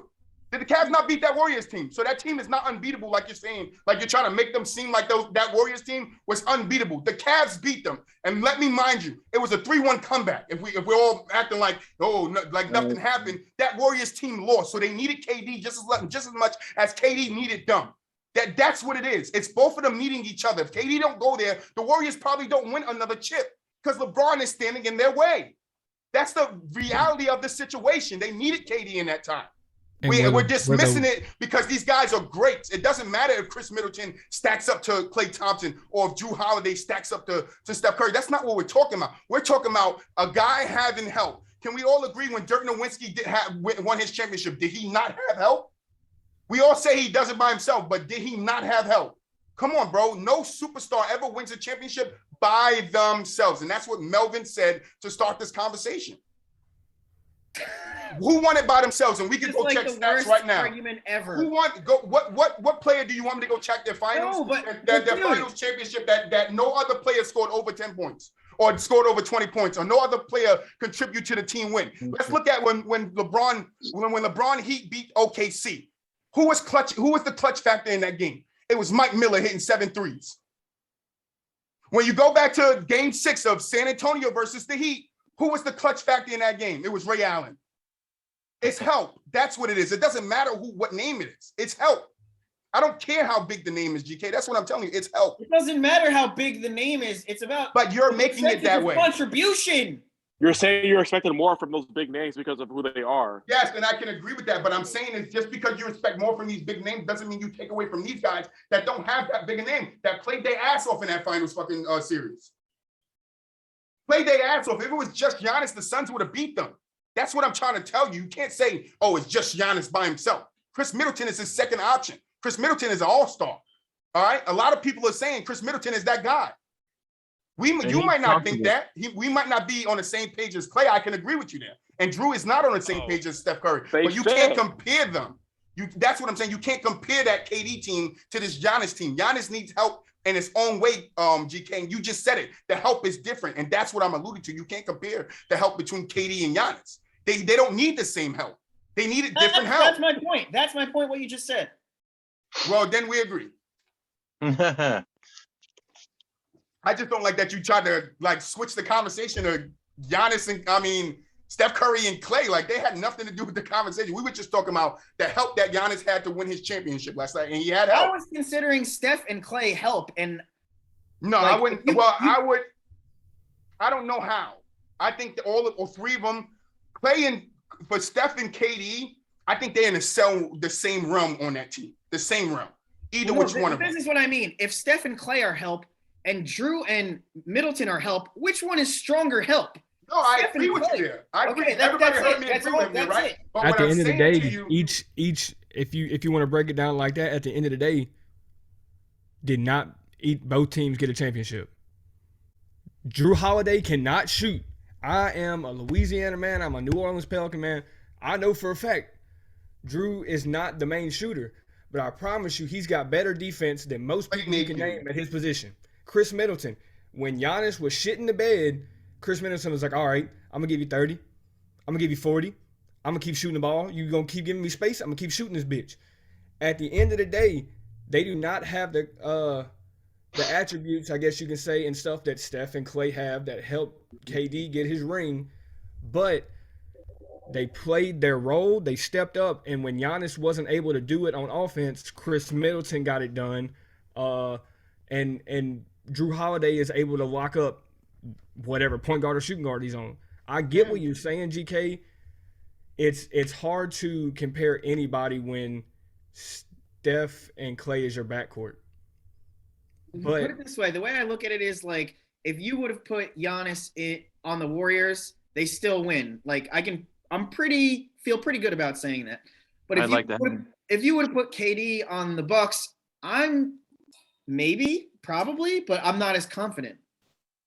But see, this is my problem. You can insert Giannis into the Warriors because it will fit. You can insert any superstar into the Warriors and it will most likely fit. But saying, if you put KD on that Bucks team, is the team then built around what KD needs them to build around, or is it still constructed for Giannis? This is my problem with the argument, is that the current roster of the Bucks is constructed to what Giannis needs, not to what KD needs. So it's two different arguments is what I'm saying. I mean, that's you can't say put KD on that team and KD does nothing. Yeah, because it's not constructed for him. It's not the pieces he needs to succeed. And that's a big factor. I don't know why you should. That's a big factor. Whereas the Golden State, you can put anybody there and they fit because Golden State's system is a free open court system. That's not the Bucks system. Why do you think KD went to the Warriors and not Boston? Boston was one of his top destinations in his free agency. Why do you think he not went to Boston? Because it wasn't as open and free as he wanted to play. Warriors was. It was an easy choice. I get to go over here in this open offense and just do me. To where if I got to go somewhere else, I got to get hit to this offense or try to make this work and that work. That you can't use taking Giannis off the Bucks and putting KD there as the team is constructed now and be like KD wouldn't succeed. No, he wouldn't succeed because he doesn't have the pieces around him. Every superstar needs pieces around the right pieces around them. Even LeBron James needs the right pieces around them to win a championship. Tell me I'm wrong. Because if that's the case, then why did he lose 6? Anyway, I didn't want to talk about any of that at all. What I really wanted to talk about was Ben Simmons. I don't see why he can't be like Rondo when Rondo was on the Celtics. Like Rondo didn't really have to score. I'm also really excited for the Hornets. I feel like I like that. Every time they play for like the past 2 years, they're just getting better. So I think, I'm excited to see them rise to the top, hopefully over the next year or 3. And then the West, I just feel like is so stacked right now.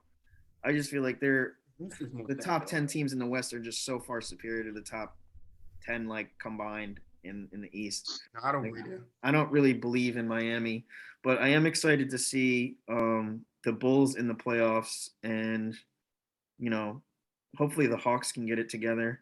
I don't know. The Knicks are just in such disarray. I hope they don't even make the playoffs, to be honest. But I still think, even though the Suns have only lost 10 games, people are kind of still sleeping on them because they just think they're like regular season wonder. But I don't see why the Suns play basketball. They're already playing playoff basketball right now. Yeah, I don't see why they can't, make the run. I've got them back in the finals. I feel like they could definitely get to the finals again. Mm-hmm. And then the biggest challenge is the Warriors. I'm really excited to see the Nuggets because, I don't know if it's too late for Jamal Murray to get to full form, but if he can, then is he coming back this year?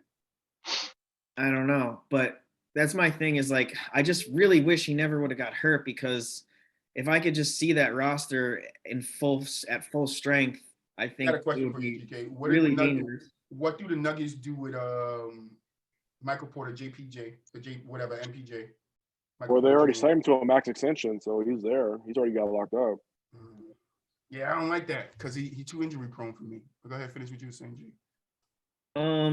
Well, I think their roster is so good and they're deep. So I'm not really worried. Even if they have to reduce minutes for him or whatever, I think I don't know. I just wish I could see them at full health. I feel bad for Donovan Mitchell because I just think the Jazz have peaked. I don't really think that they could evolve more than they have. I think they've shown us when they are at their absolute 100% best. And now they don't have Joe Ingles. So I think Mitchell needs to get out of there. They need to shake something up. That's what they say. Mitchell to the Bucks. Yeah, he has to go. I don't think D-Wade's gonna let him go though. He's gonna try everything. He's gonna try to do everything he can to keep him to help him stay. And then what I'm really hoping to see is that the Lakers can really figure out their chemistry so that they're an actual threat. And obviously at their current state, they're not, but I still think there's enough time to where they can figure out how to be the optimum team as a unit. I think they could figure it out. I hope so anyway. Anybody else got thoughts on NBA? Yeah, I think this has been a kind of a weird year just because of everything that's going on right now. Obviously, I think Golden State's gonna go to the finals this year just because I think with Clay coming back, he's kind of picked it up a little bit. Let's be honest, he pretty much saved them in that Sunday game against the Lakers. So he pretty much did what he had to do. Draymond's still out, but he's going to be back, and then they're going to get James Wiseman back too as well. And the bench is playing really good. So I definitely think they're going to come out the West this year. As far as the East, I'm interested to see what Chicago does. Obviously, they have a couple of key pieces to hurt with Lonzo and Crystal being hurt, but I think once those guys get back together, DeMar DeRozan is playing at MVP level. So I definitely think they'll be a threat. And also with Miami too as well. Miami has a team that's always been slept on the last couple of years just because they don't have those big name guys. Obviously, they have Jimmy Butler and Bam and Tyler Hero, but they're still going to be there too as well. And if Brooklyn can get Ben Simmons acclimated to the system, I think they'll be okay. But it's hard to lose 12 games in the regular season in a row and then try to pull it together in the playoffs. I know KD is hurting and Kyrie's only playing on the road, but that's going to be kind of hard, especially with the rotation the way it is now with all the pieces that they traded. But it's going to be interesting to see what it looks like this year. But, in Philly, if James Harden can come back and be the Houston Harden that he was, I definitely think, they can have a good shot of winning. But their roster's so depleted. How does Houston Harden fit with Joel Embiid? That I need to see it. I need to see ball-dominant James Harden fit with a ball-dominant center, because the only center that you've seen James Harden with was the damn Clint Capella. And Dwight, yeah, but they're not stretch bigs like those two, like Embiid is. So I think they're going to do a lot of pick and roll too as well. So, and then James Harden can really defense really, yeah. So the pick and roll is going to be a very heavy thing. I think Doc Rivers trying to create a Blake Griffin CP3 2.0, because when they were playing together in LA, their pick and roll was pretty effective.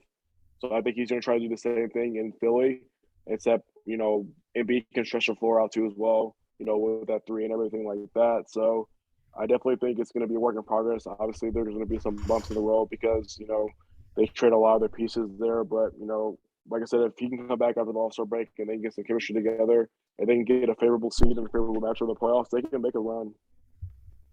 Yeah. I think I'd have to say my favorite thing about this season is the Grizzlies. They've had an amazing season. I mean, all I have to say is one team, OKC, and you know exactly what game I'm talking about. Yeah, 70 points. They almost got beat by the exact amount of points they had. Like, that's unheard of. That's 2K type stuff. But going off of what Melvin said, I really like Chicago. I feel like Lonzo's been playing with confidence now. Like when he was in New Orleans, he was shooting good, but he didn't seem. Not a lot of people seem happy when they're in New Orleans. I mean, it sucks seeing our franchise like that. I mean, I'm glad. I'm really happy we got CJ McCollum. He was a big part in our win last night against Toronto. But I mean, I'm a Bron fan. I really feel like Pelinka should have made moves to get Russ out, or at least something. Just try to get something so they can make a push this year. Can I ask you a question? Mm-hmm. Why is all the fault on Russ? I'm not saying it's all on Russ. No, I'm saying the general, not you, but general Laker nation it's is blaming Russ.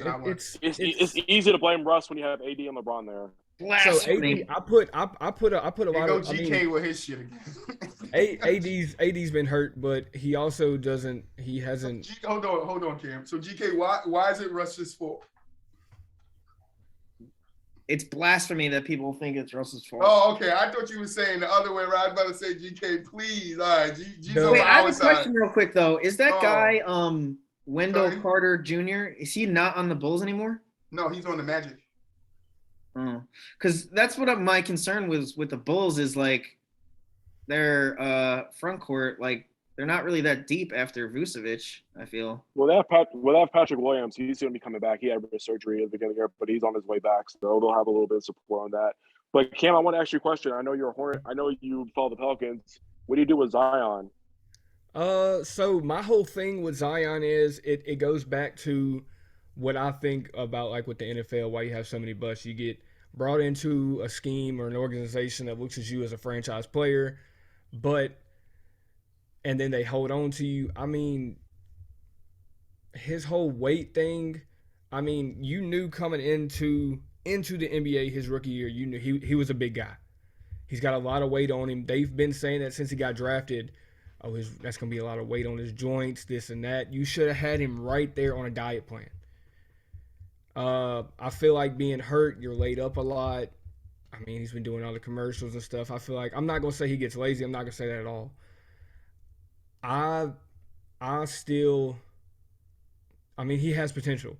I feel like with bringing in CJ McCollum, I love it. Still having BI there.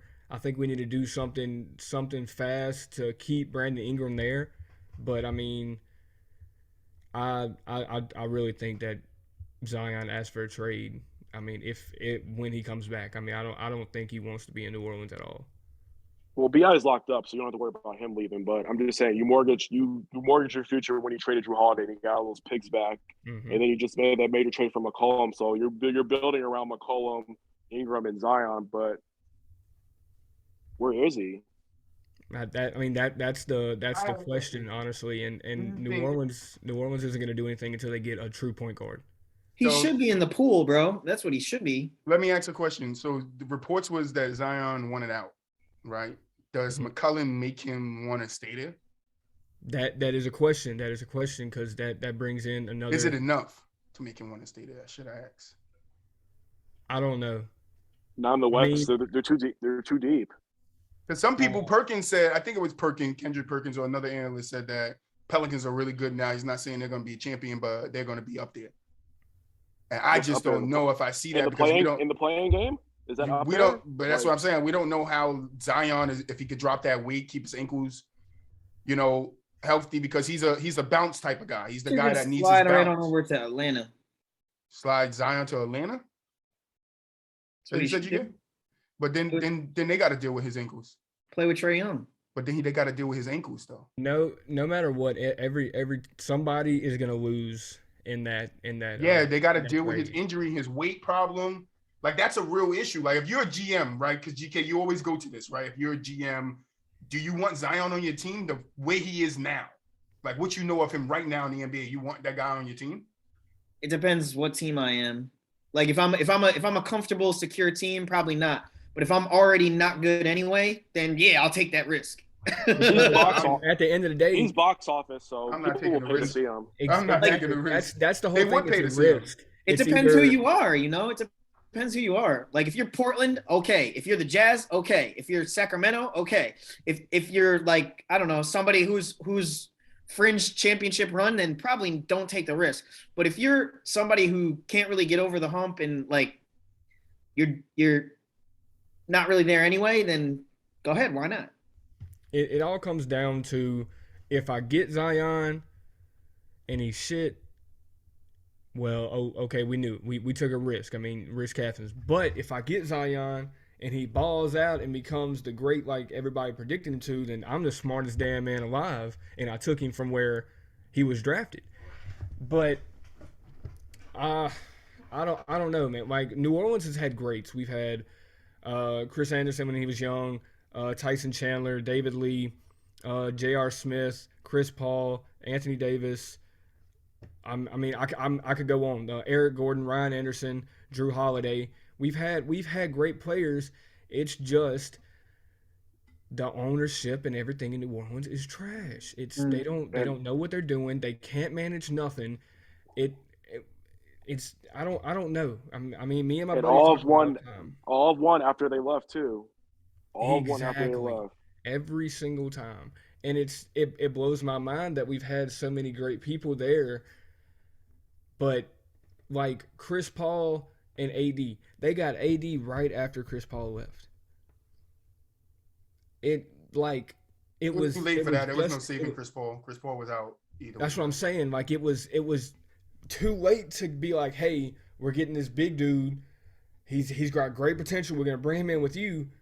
I feel like that would have been a great thing with them, and it would have brought in more talent to come play. Like, okay, you got Chris Paul, one of the best, and then you got this young cat, Anthony Davis, coming out of Kentucky. The stars just haven't aligned for exactly. That's what I'm saying. As soon as they start looking like they're in a line, one pops out.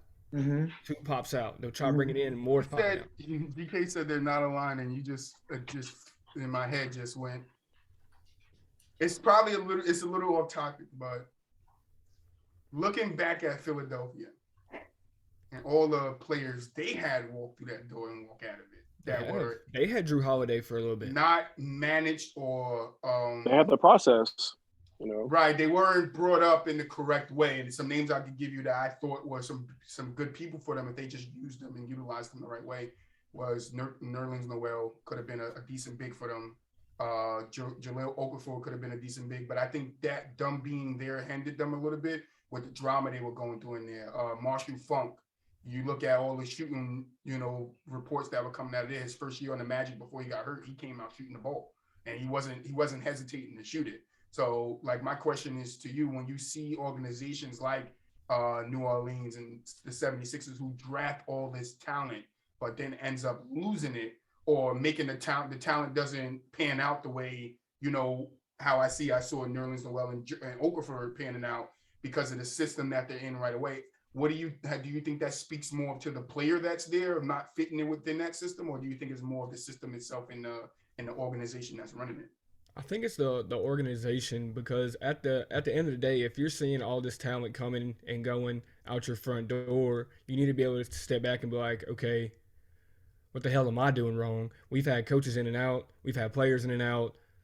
The only person that's not in and out is me, and it's still going on with the same bullshit. So I would have to say it's the organization and like the whole front office, because at the end of the day, if you're changing the staff and the players every season, you're still getting the exact same results, but you haven't fixed or bettered yourself and what you're doing, then I think it's time to self-reflect, because everything trickles down from the top. Coming from military background, it's all the chain of command. Everything from the top person trickles all the way down the line, and that's what affects the morale, the productivity, and everything that you get from your, like, in the sports world, your players, your staff, everything. So until How about New York Knicks, bro? Yeah, that them too. That's another organization that's like Yes. they draft good players but never utilize them. Like look at Cam Reddish. We thought they were going to have some type of minutes for him, and they're not even using him. And then they didn't even. the coach came out and said, "Yeah, I didn't even want him." Right, but Yeah, then you didn't even move him. Like you could have sent him to a team where he could have been utilized, and Yep. like for me, that's not fair. Well, I also think it depends on the market too, as well. You talk about New Orleans and Philadelphia. Obviously, Philadelphia's a bigger market than New Orleans, and Philadelphia can be a free agent destination for a lot of players, but New Orleans is not really getting free agents like that. They're building through the draft, or they're building through trades. I mean, you can say the same thing with OKC too, as well. Look at all the time that's walked out of that door. They've had Russ, KD, Harden, Gallinari, PG, Chris Paul. Look at all those guys that came out the door and just left, and now Sam Hinkie trades all of his players, bets on draft picks. He has all those picks on it, but he has nothing to show for it. So how long are you going to keep Sam Presti? I'm sorry, I said Sam Hinkie. Sam Presti in OKC. I mean, obviously they got some decent people now, but this is the same team that a couple months ago lost by 73 points. Well, ever since he chose Ibaka instead of Harden, it kind of been downhill. Would you say? I mean, I don't think they had enough money to pay James Harden. No, they did. They paid Ibaka instead. It was one or the other. I guess they didn't feel like with the way they had KD and Russ, they didn't. James was too big. Well, I get why. But like, then too, like James was coming off the bench for OKC too. Do you move him? James was a 6-man lockdown defender, 6-man scorer, and he don't play defense Ibaka no was like he don't play defense no more. Ibaka was the enforcer, right? So they were like, it makes more sense to keep the enforcer and lose the 6-man. And yeah, because I don't think they knew James Harden was going to pan out that way anyway. But well, yeah, of course, Ibaka, obviously. I like Ibaka to the Bucks. I think that's I like Ibaka to the Bucks. I think he went to the Bucks, right? Am I right? Yeah, Ibaka anywhere, is good. Yeah, no, I like him in the I like him for the Bucks because now with Robin Lopez out, now that kind of gives you a steady big man. Yeah, Brook Lopez. Yeah, I think that gives you a steady big man. But it takes and I don't think he's that expensive either. And then the Bucks just also signed DeAndre Brembry. I think his last name is Brembry. Yeah, I did see that. Yeah, they just signed him. It takes the big man role off of Giannis. Like he doesn't have to solely start like defend the paint or anything. Yeah, because Brook Lopez was vital to that team last year too. Exactly. So yeah, obviously, last 5 minutes they're gonna do their small ball lineup. They'll have like probably Portis and Giannis in the front court. Portis been balling. So you know what I mean. So I mean, obviously for the Bulls, right? He did. That wasn't the one that got into the fight with he overseas now. Yeah, he's overseas playing in Europe now. Miricic. He's a god over there, I heard he can't be touched. See them European guys that go and play in the European basketball league, like bro, them guys are fucking mega stars, like can't be touched. Like there's a couple of them. I forget the other names because I watched this podcast called Player Choice. And the guy shout out Shaq, shout out Dell. They actually play overseas, and the 2 Black African American men. They actually play overseas, and they're very nice too. They can ball, but they know a lot of these guys. They play against a lot of them, play with them, and they always talk about them, like how good these guys are and how unstoppable they are, and how some of them just can't be touched. You can't touch them. So, but yeah, Bobby Portis, I like what he's grown into on the Bucks. I just think because I always say this, it's all about system for me. System and fit. Not every player fits in every system. And I don't think GMs realize that shit enough. That, you see a guy with talent, you're like, okay, I can utilize him this way. But then when you get him, you can't utilize him that way because that's not his strong suit. And then you're trying to change him a little bit into a player that he's not. When I think players should just be used for what they're used for. And I come from the 90s where we had specialists. We had like 3-point specialists. We had specialists, defensive specialists. Like that's what they were called, specialists. We don't have specialists in today's game. Even though they do those same exact things, they're not called specialists because they do more than what their specialty is, if you understand what I'm saying. I would like us to go back to that specialty role where guys are just in that role doing what they need to do and they're not asked to do too much. Because sometimes teams ask players to do stuff that's out of their comfort zone, and sometimes it could be good, but sometimes it halts the development of that young player, or that player trying to become better in that system that he's in. And then sometimes it's just plainly the system itself. I think it's that AAU culture. You talk about all these players that are just playing basketball nonstop, and they don't play true positions. They play all over the floor. You got 7-footers doing step back threes, crossover, stuff like that. So I think a lot of these GMs, they are expecting these players to do too much. When Bobby Portis was, on all the stops that he was asked to be one of the best players on the team. In Milwaukee, he's not that. He plays his role perfectly. He comes off the bench. He's an energetic guy, grabs rebounds, might get a couple threes here and there. Mm-hmm. That's what I'm saying. Like, they're these players. I think that's what happened with Lonzo when he went to the Lakers. Mm-hmm. He was supposed to go there, save the franchise, and he had a lot of pressure on him because of his dad and everything that he's accomplished when he was at Chino Hills and also UCLA. And it was just too big for him. Yeah, it was LeBron went there, and they was expecting way too much out of him. But you saw what he did in New Orleans that one year that he was there. He played really good, and now he's in Chicago. He's playing very effectively too as well. So I think a lot of these GMs and these coaches, that's a lot of asks too much for these players because of the environment that they grew up in.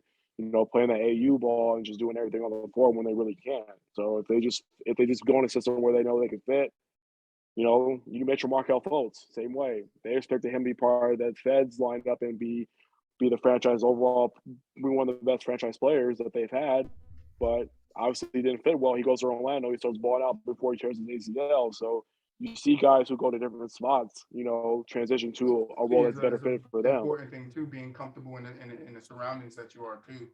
So yeah, just like I said, Marshall Funk, he got real comfortable in Orlando really fast, and him getting injured, yeah, okay, that's fine. But before he got injured, he was looking a little bit more confident taking his jump shot. Probably still ugly, but Tyler Halliburton jump shot is ugly. Zion jump shot when he first came in, not Zion, Lonzo jump shot when he first came in was ugly. But like Folk really like showed me like, yo, maybe it was just the pressure the Sixers was putting on him.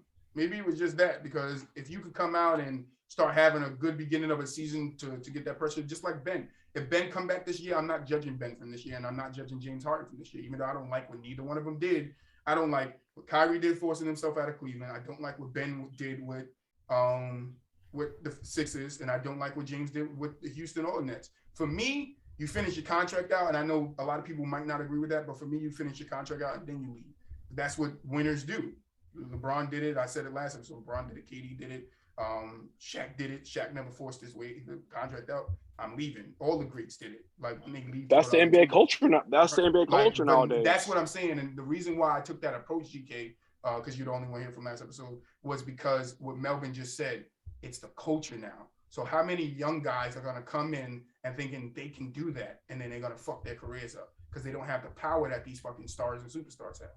That's the culture now, and that's what scares me, is that these superstars are setting a precedent for players that don't want to be with the teams that they're in, that you could just force your way out, do some antics, go get surgery, Kyrie, like go play like shit, James Harden, Ben Simmons, go sit on the side and go see a therapist. Like these are antics that other players are going to be like, yo, these guys did it, they got away with it, I'm going to do it now, and I might not be as big as them, and it might not work in the same way that it's working for these stars. And then these guys are going to find themselves off of a team, and nobody wants to play.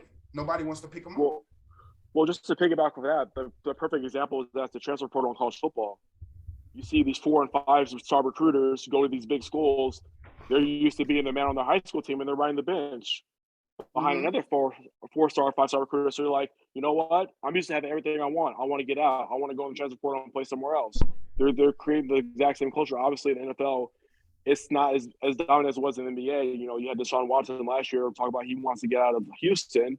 But other than that, you really don't hear a lot of chirping as far as, NFL players really wanted out like they do in the NBA, but that transfer portal in the NCAA football is creating the same culture that the NBA is dealing with right now. Lack Nobody of wants to- testicular fortitude. Nobody wants to compete anymore, and it's sad. I mean, And that's what they're saying about James too. They said James is just trying to find a team where he can win an easy championship. But I don't blame him. I don't blame him. KD did it. I don't blame him. LeBron did it. I don't blame him. Like I don't like the way these guys went about it. Even with LeBron's decision and KD going to the Warriors, I understand it was in free agency, and like I said last episode, I would respect that a lot more than a guy just like, I don't want to be here anymore. And you literally can opt out at the end of that year. Yeah. Like for Ben couldn't opt out, so that's nasty as shit what Ben did. But Ben had no option. He didn't want to be there. That's the option he has. With a player like James Harden and his contract and the way it was constructed, he could have went through this last 3 months of basketball and then opted out and then started fresh next year. And then went to the offseason, trained with Philly, got to know them, and then come in a full year and have that full year to be like, all right, this is what we have to do to win the championship. Because now, if he loses this year, people are still going to look at James like, all right, yeah, you got next year, but come on, bro, you went here to give them a chance, and this year you guys didn't get it done. We know it's on a short season, but that's what it is. And then on also on the James Harden side, I wanted to correct people out there that saying James Harden was on the Nets for 2 years. No, he was not. He got there last year half a season, and he left this year half a season. He was not there for 2 years. He was there for a calendar year. A calendar year. So let's stop saying that, oh, the Nets didn't work in 2 years. James got there probably 15 games, 20 games last season, and then he left 50 games in this season. So it wasn't 2 years. Yeah, the seasons were 2 years, but James wasn't there for 2 years. But like I said, I'm happy these guys could start fresh. I'm tired of the drama in the NBA. I would like to see some competitiveness. Like we just said, nobody wants to win. GK, nobody wants to have that testicular fortitude. That's what I want. I wanted to get back down to the nitty gritty of players wanting to play against each other, not with each other. I don't like this era of, oh, I'm going to go join this guy, and I'm going to join this guy because we got to beat this guy and this guy. Oh, I'm going to join this guy. It's 5 of us, but they ain't going to be able to stop us. It's like they're trying to make the Showtime Lakers all over again. Like the Showtime Lakers was a Hall of Fame team. I don't know no other team that you could say was from start to finish Hall of Famers.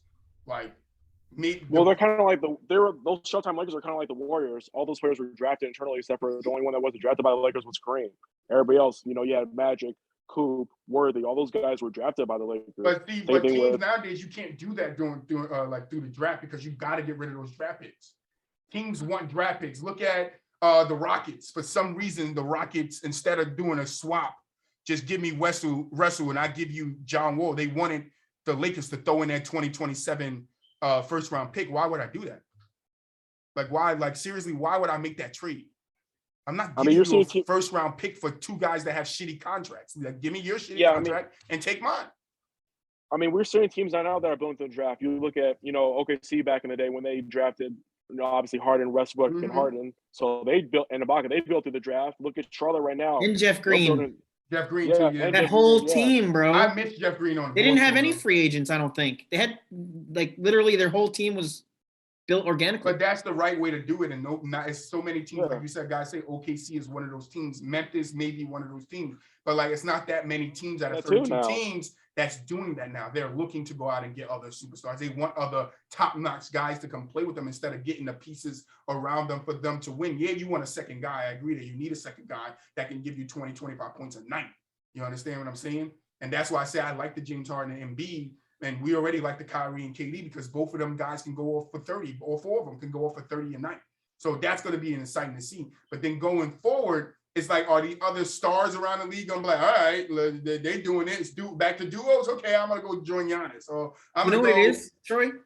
It's not even just in basketball, but in our culture presently around everything, people haven't grown accustomed enough to appreciate how fast things have become, with technology and everything.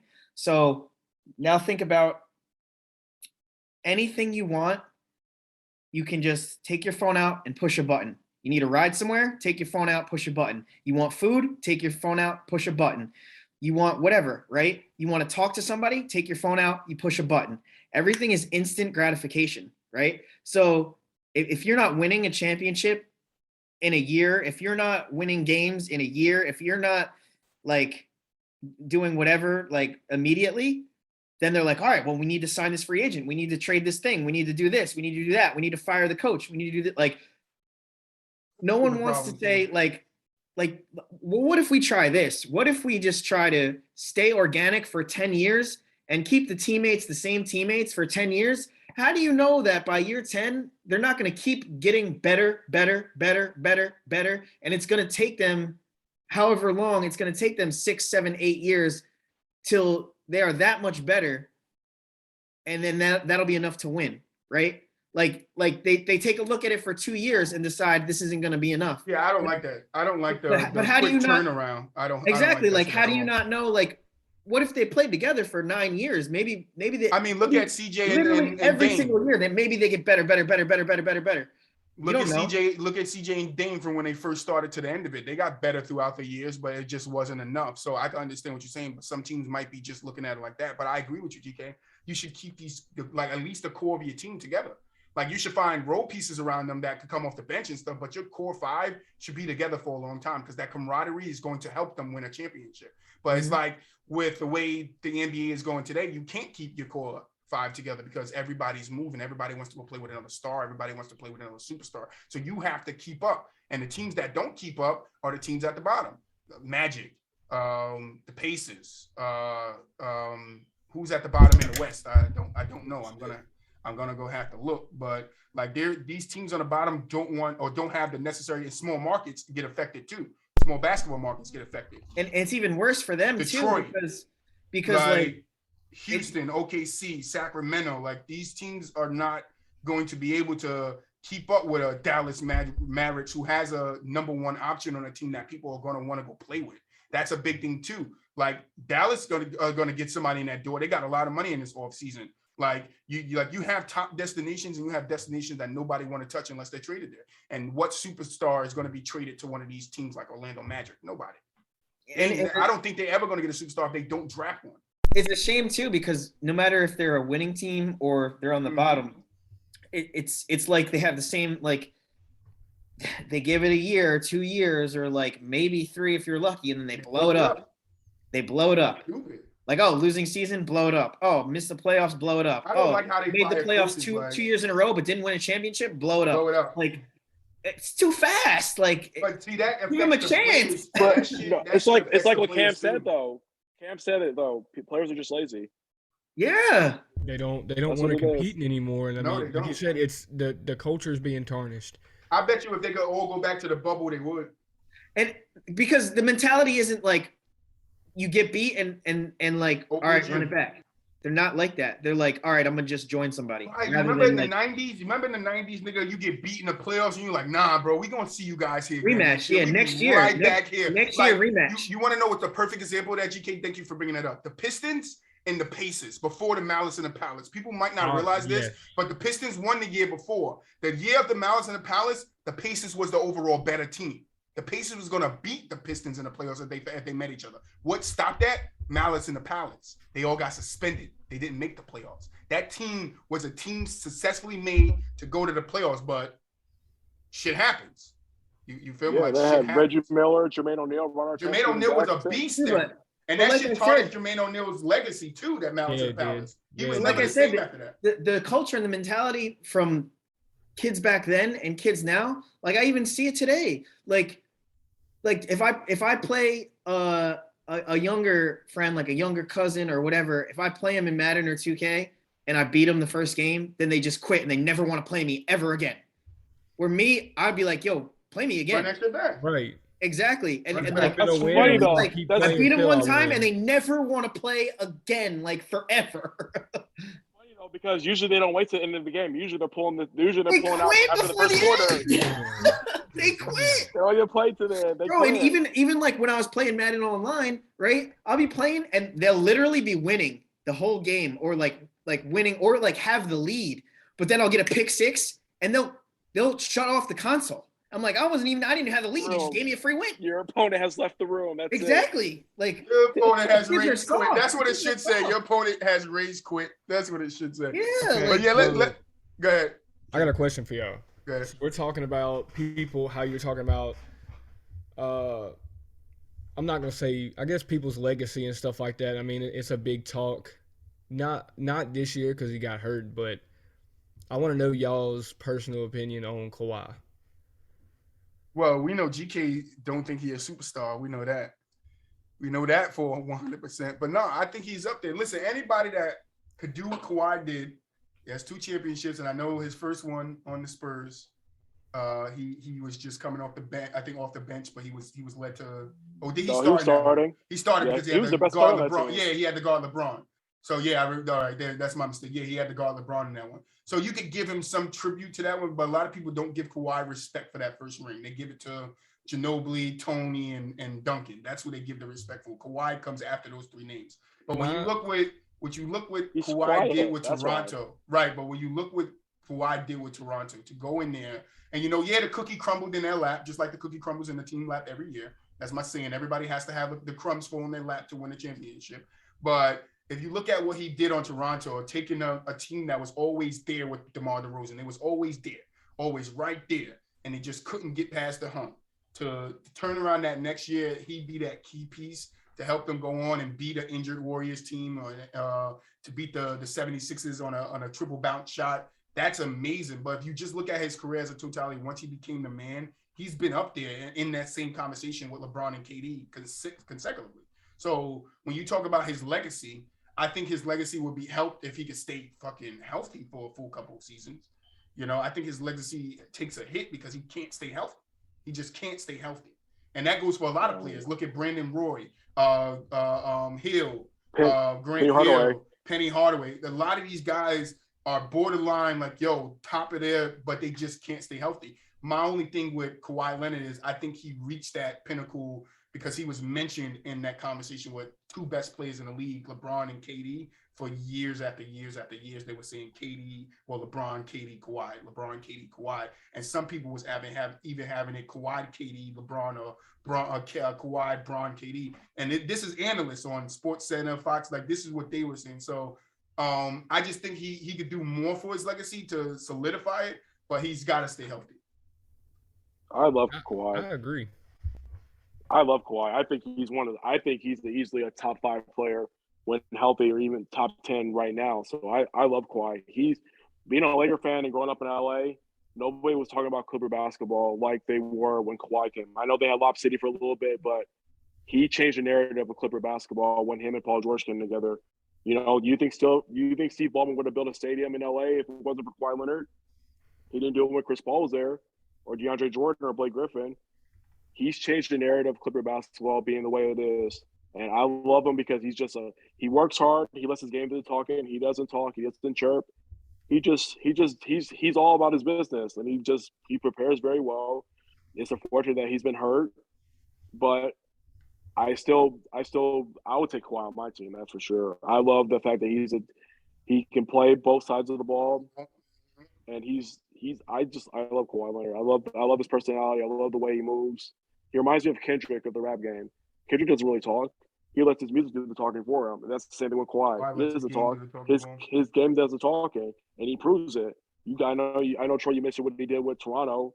They were always right there, but never went over the top. But as a May, he did what he said he wanted to do. He wanted to ship, and he left. He wanted to come back home to LA, and he did that. He had a chance to go to the Lakers, the right and way. Did it. Yeah. So my thing with the Toronto thing is when it was DeMar and Kyle Lowry there, LeBron was in their way, and when Kawhi got there, LeBron wasn't there. But no, I'm saying who else was on Toronto with him? I mean, Terrence Ross, yeah, Gerald Green. But what I'm saying that's what I'm saying. That's what I'm saying. Okay. Yeah, no, I agree with you. When Kawhi got there, they had Siakam, Van Fleet, Patrick Williams. What was the last year Kyle Lowry and DeMar played together? The year they got swept by the Heat. What year was it? I need to look up the roster from that year so I can tell you who was on the team. No, it was Cleveland, I think. I'm sorry. It was the year right before Kawhi got there, no? Yeah, 2018. Yeah. It was when Bron hit that fadeaway in the corner over DeMar, the game winner. That one-handed leg shot, yeah.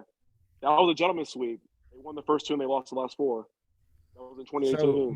So my whole thing with that is it was DeMar and Kyle. Kawhi. I'm not knocking anything that Kawhi did, but it was Kawhi, Siakam, Van Fleet, Kyle Lowry, Patrick Williams, Serge Ibaka. Mm-hmm. They traded for Marcus All in the trade deadline. They got him. All right, so it was 2017, 2018. They had OG Anunoby.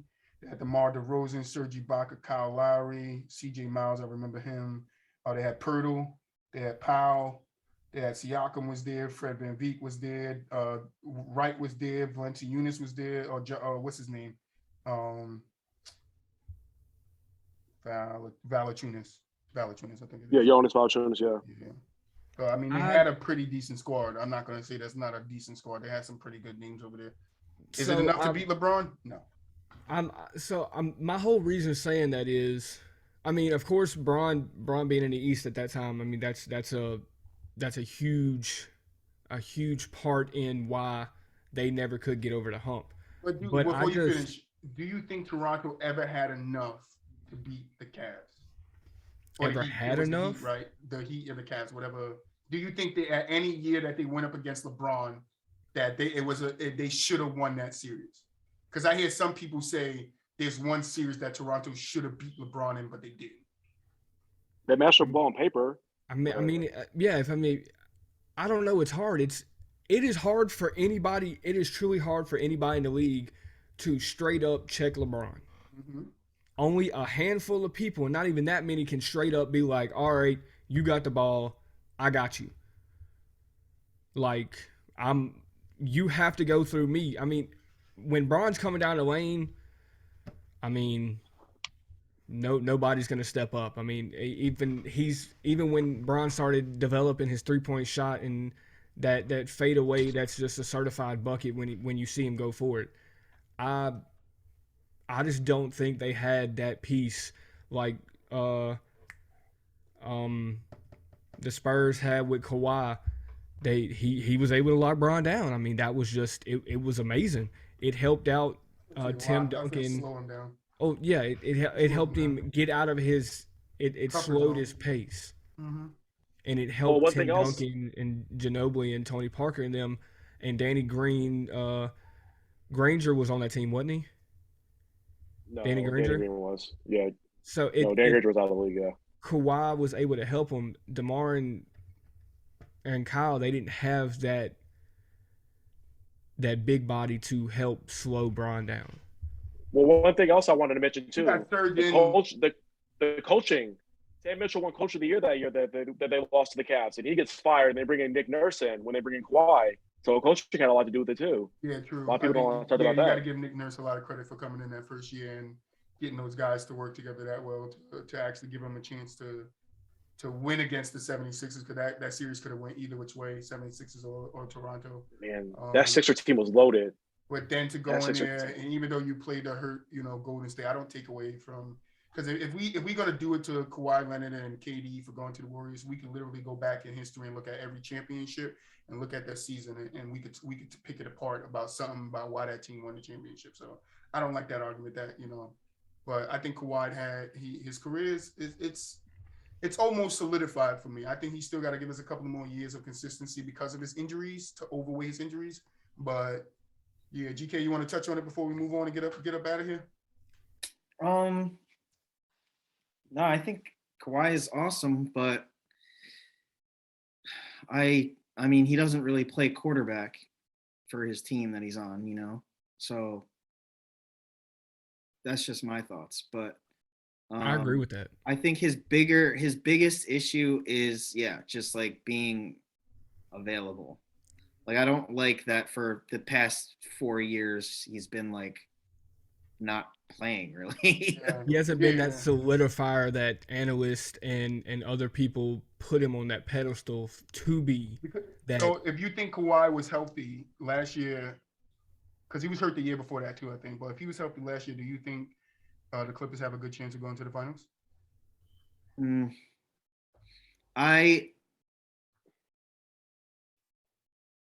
So like, that was the bubble year, 2020. That's when they lost to the Nuggets. Kawhi was at his best when he had Tony Parker, and then he had Kyle Lowry and Fred VanVleet. Like, the Clippers don't have a floor general. So Absolutely. that's going to hold them back a lot. Like, You can't have Reggie Jackson playing the Yeah. same roles like as Tony P and Kyle Lowry and exactly. it's hard 'Cause it's going here. from that. Yeah. Yeah. And then I felt like Paul George came in. I'm not gonna say he had a lot of pressure, but I mean he kind of had a lot of pressure, and then having to feed off the energy of Kawhi. I don't know. I mean I kind of had high hopes for when Paul George was going there, but I mean then you gotta look. I mean Coming back this season, I thought he was out. Like Paul George can score, but he's not a maestro. He can't like conduct the orchestra. exactly. Paul he George was can't- balling this year when without KL, yeah. Before he got Well, no, that's what I'm saying. He's a bucket, but like he can't like orchestrate the whole team. No, you know? no, he's not that type of guy. Fire. He needs a point guard. PG is Yes. a guy that needs a point guard. Yes. But yeah, Paul George, I didn't know he might be coming back this year. I thought he was out for the rest of the season.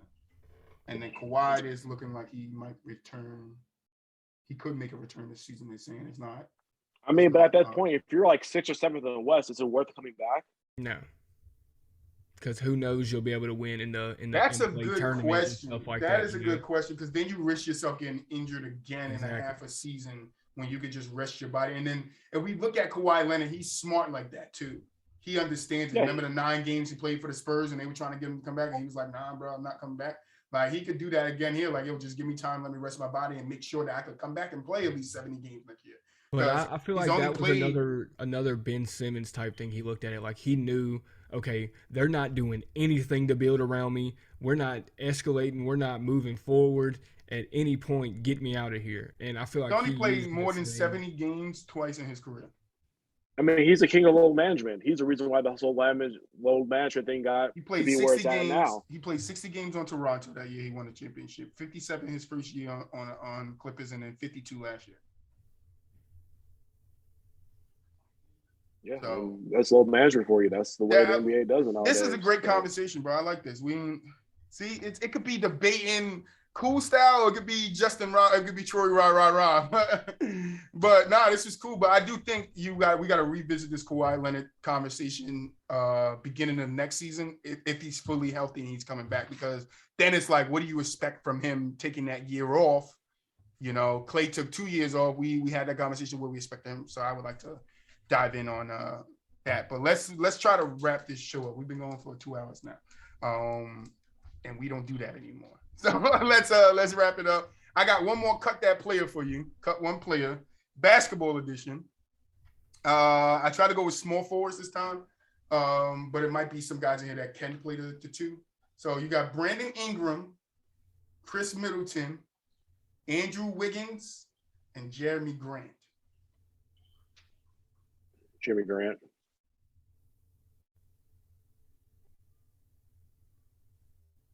Wiggins. I'm just looking at GK. He in it. He like, For me, it's either. Those are the 2 that I was deciding between. It's definitely one of those 2. I thought you were going to say Chris Middleton the way you were talking about Murray.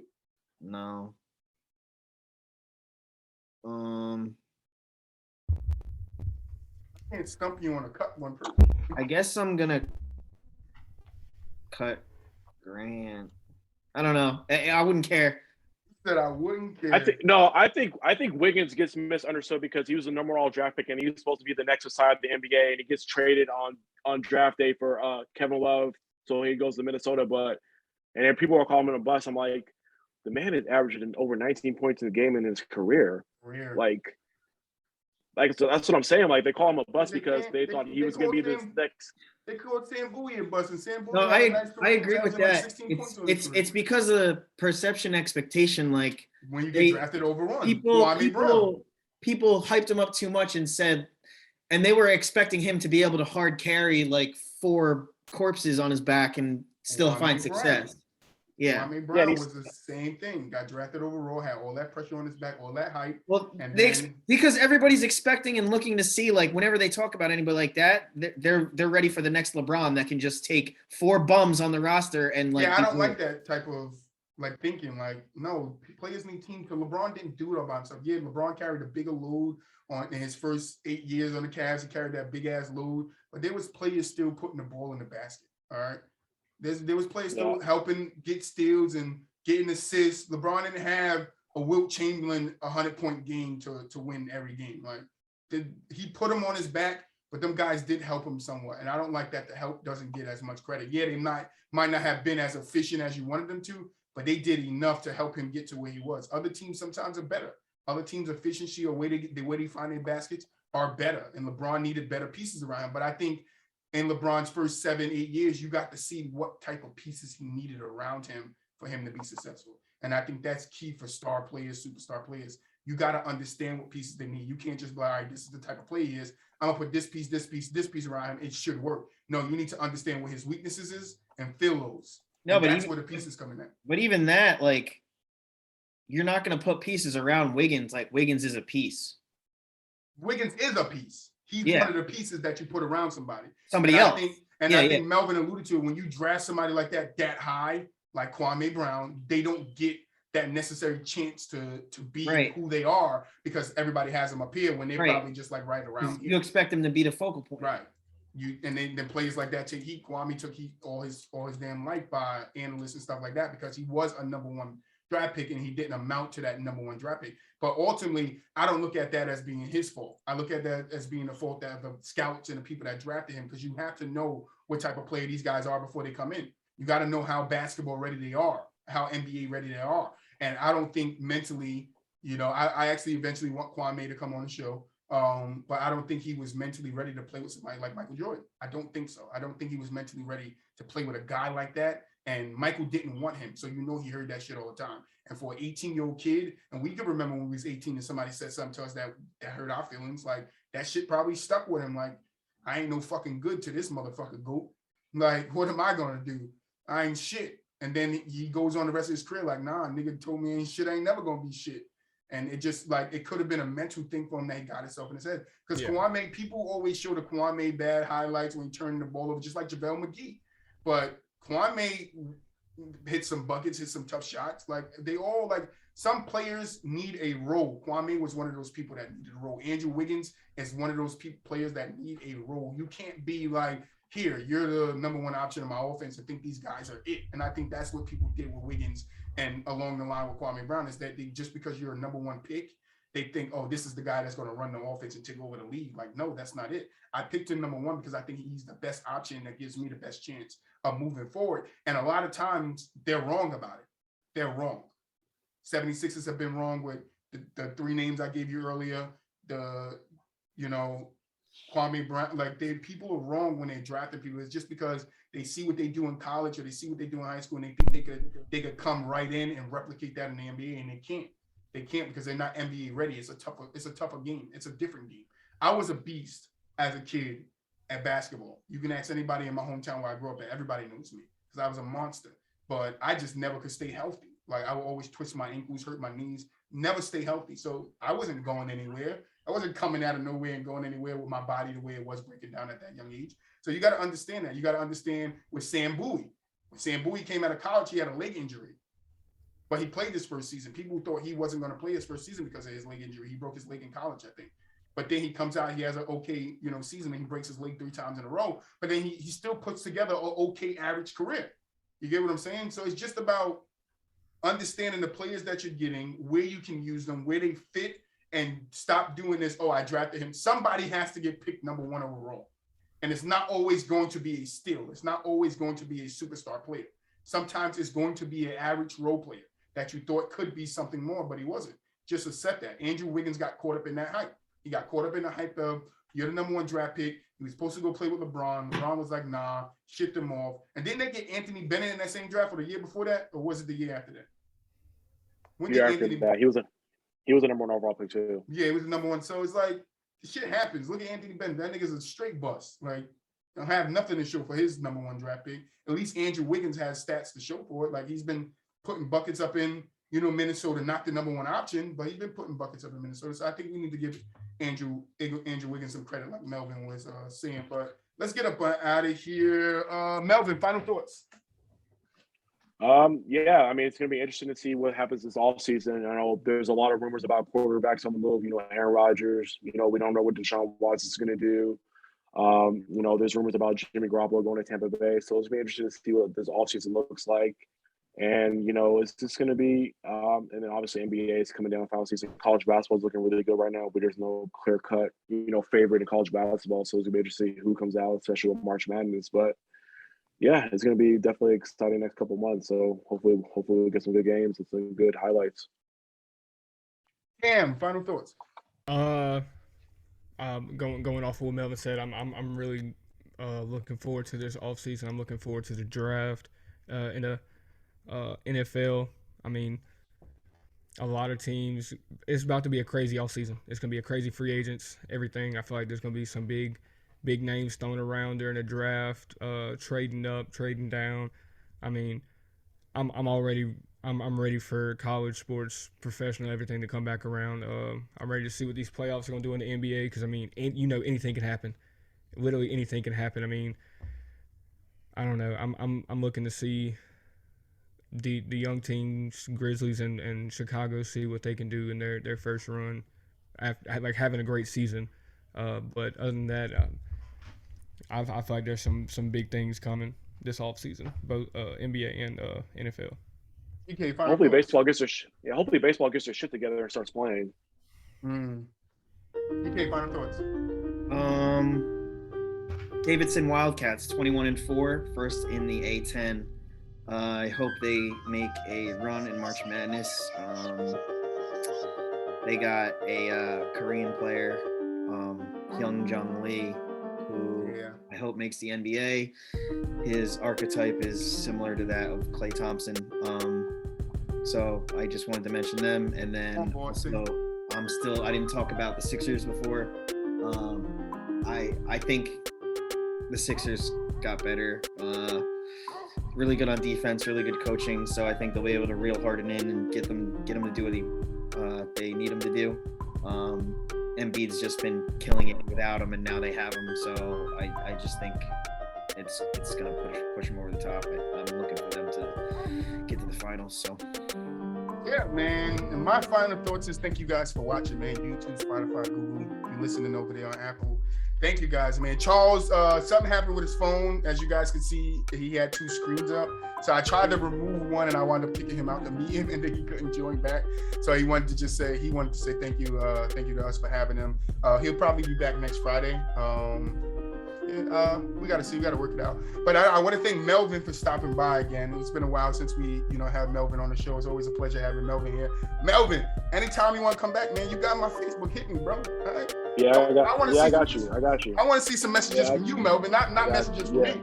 All right? Yeah, I got you. No one-way street, two-way. Right. And then Cam, bro, I want to thank you for coming on. It was a pleasure you getting into that little debate earlier with me and GK. It was a little slight one. Wasn't our top notch, but it was a little slight. I appreciate you coming on, man. Anytime you want to come back, bro, just let me know. We do it Tuesdays and Fridays. When we go live, it would be literally Tuesday and Friday that the videos come out. But after I edit the video and post it up tomorrow, I'll send you the link. But I just wanted to thank you, man. You guys are a blessing.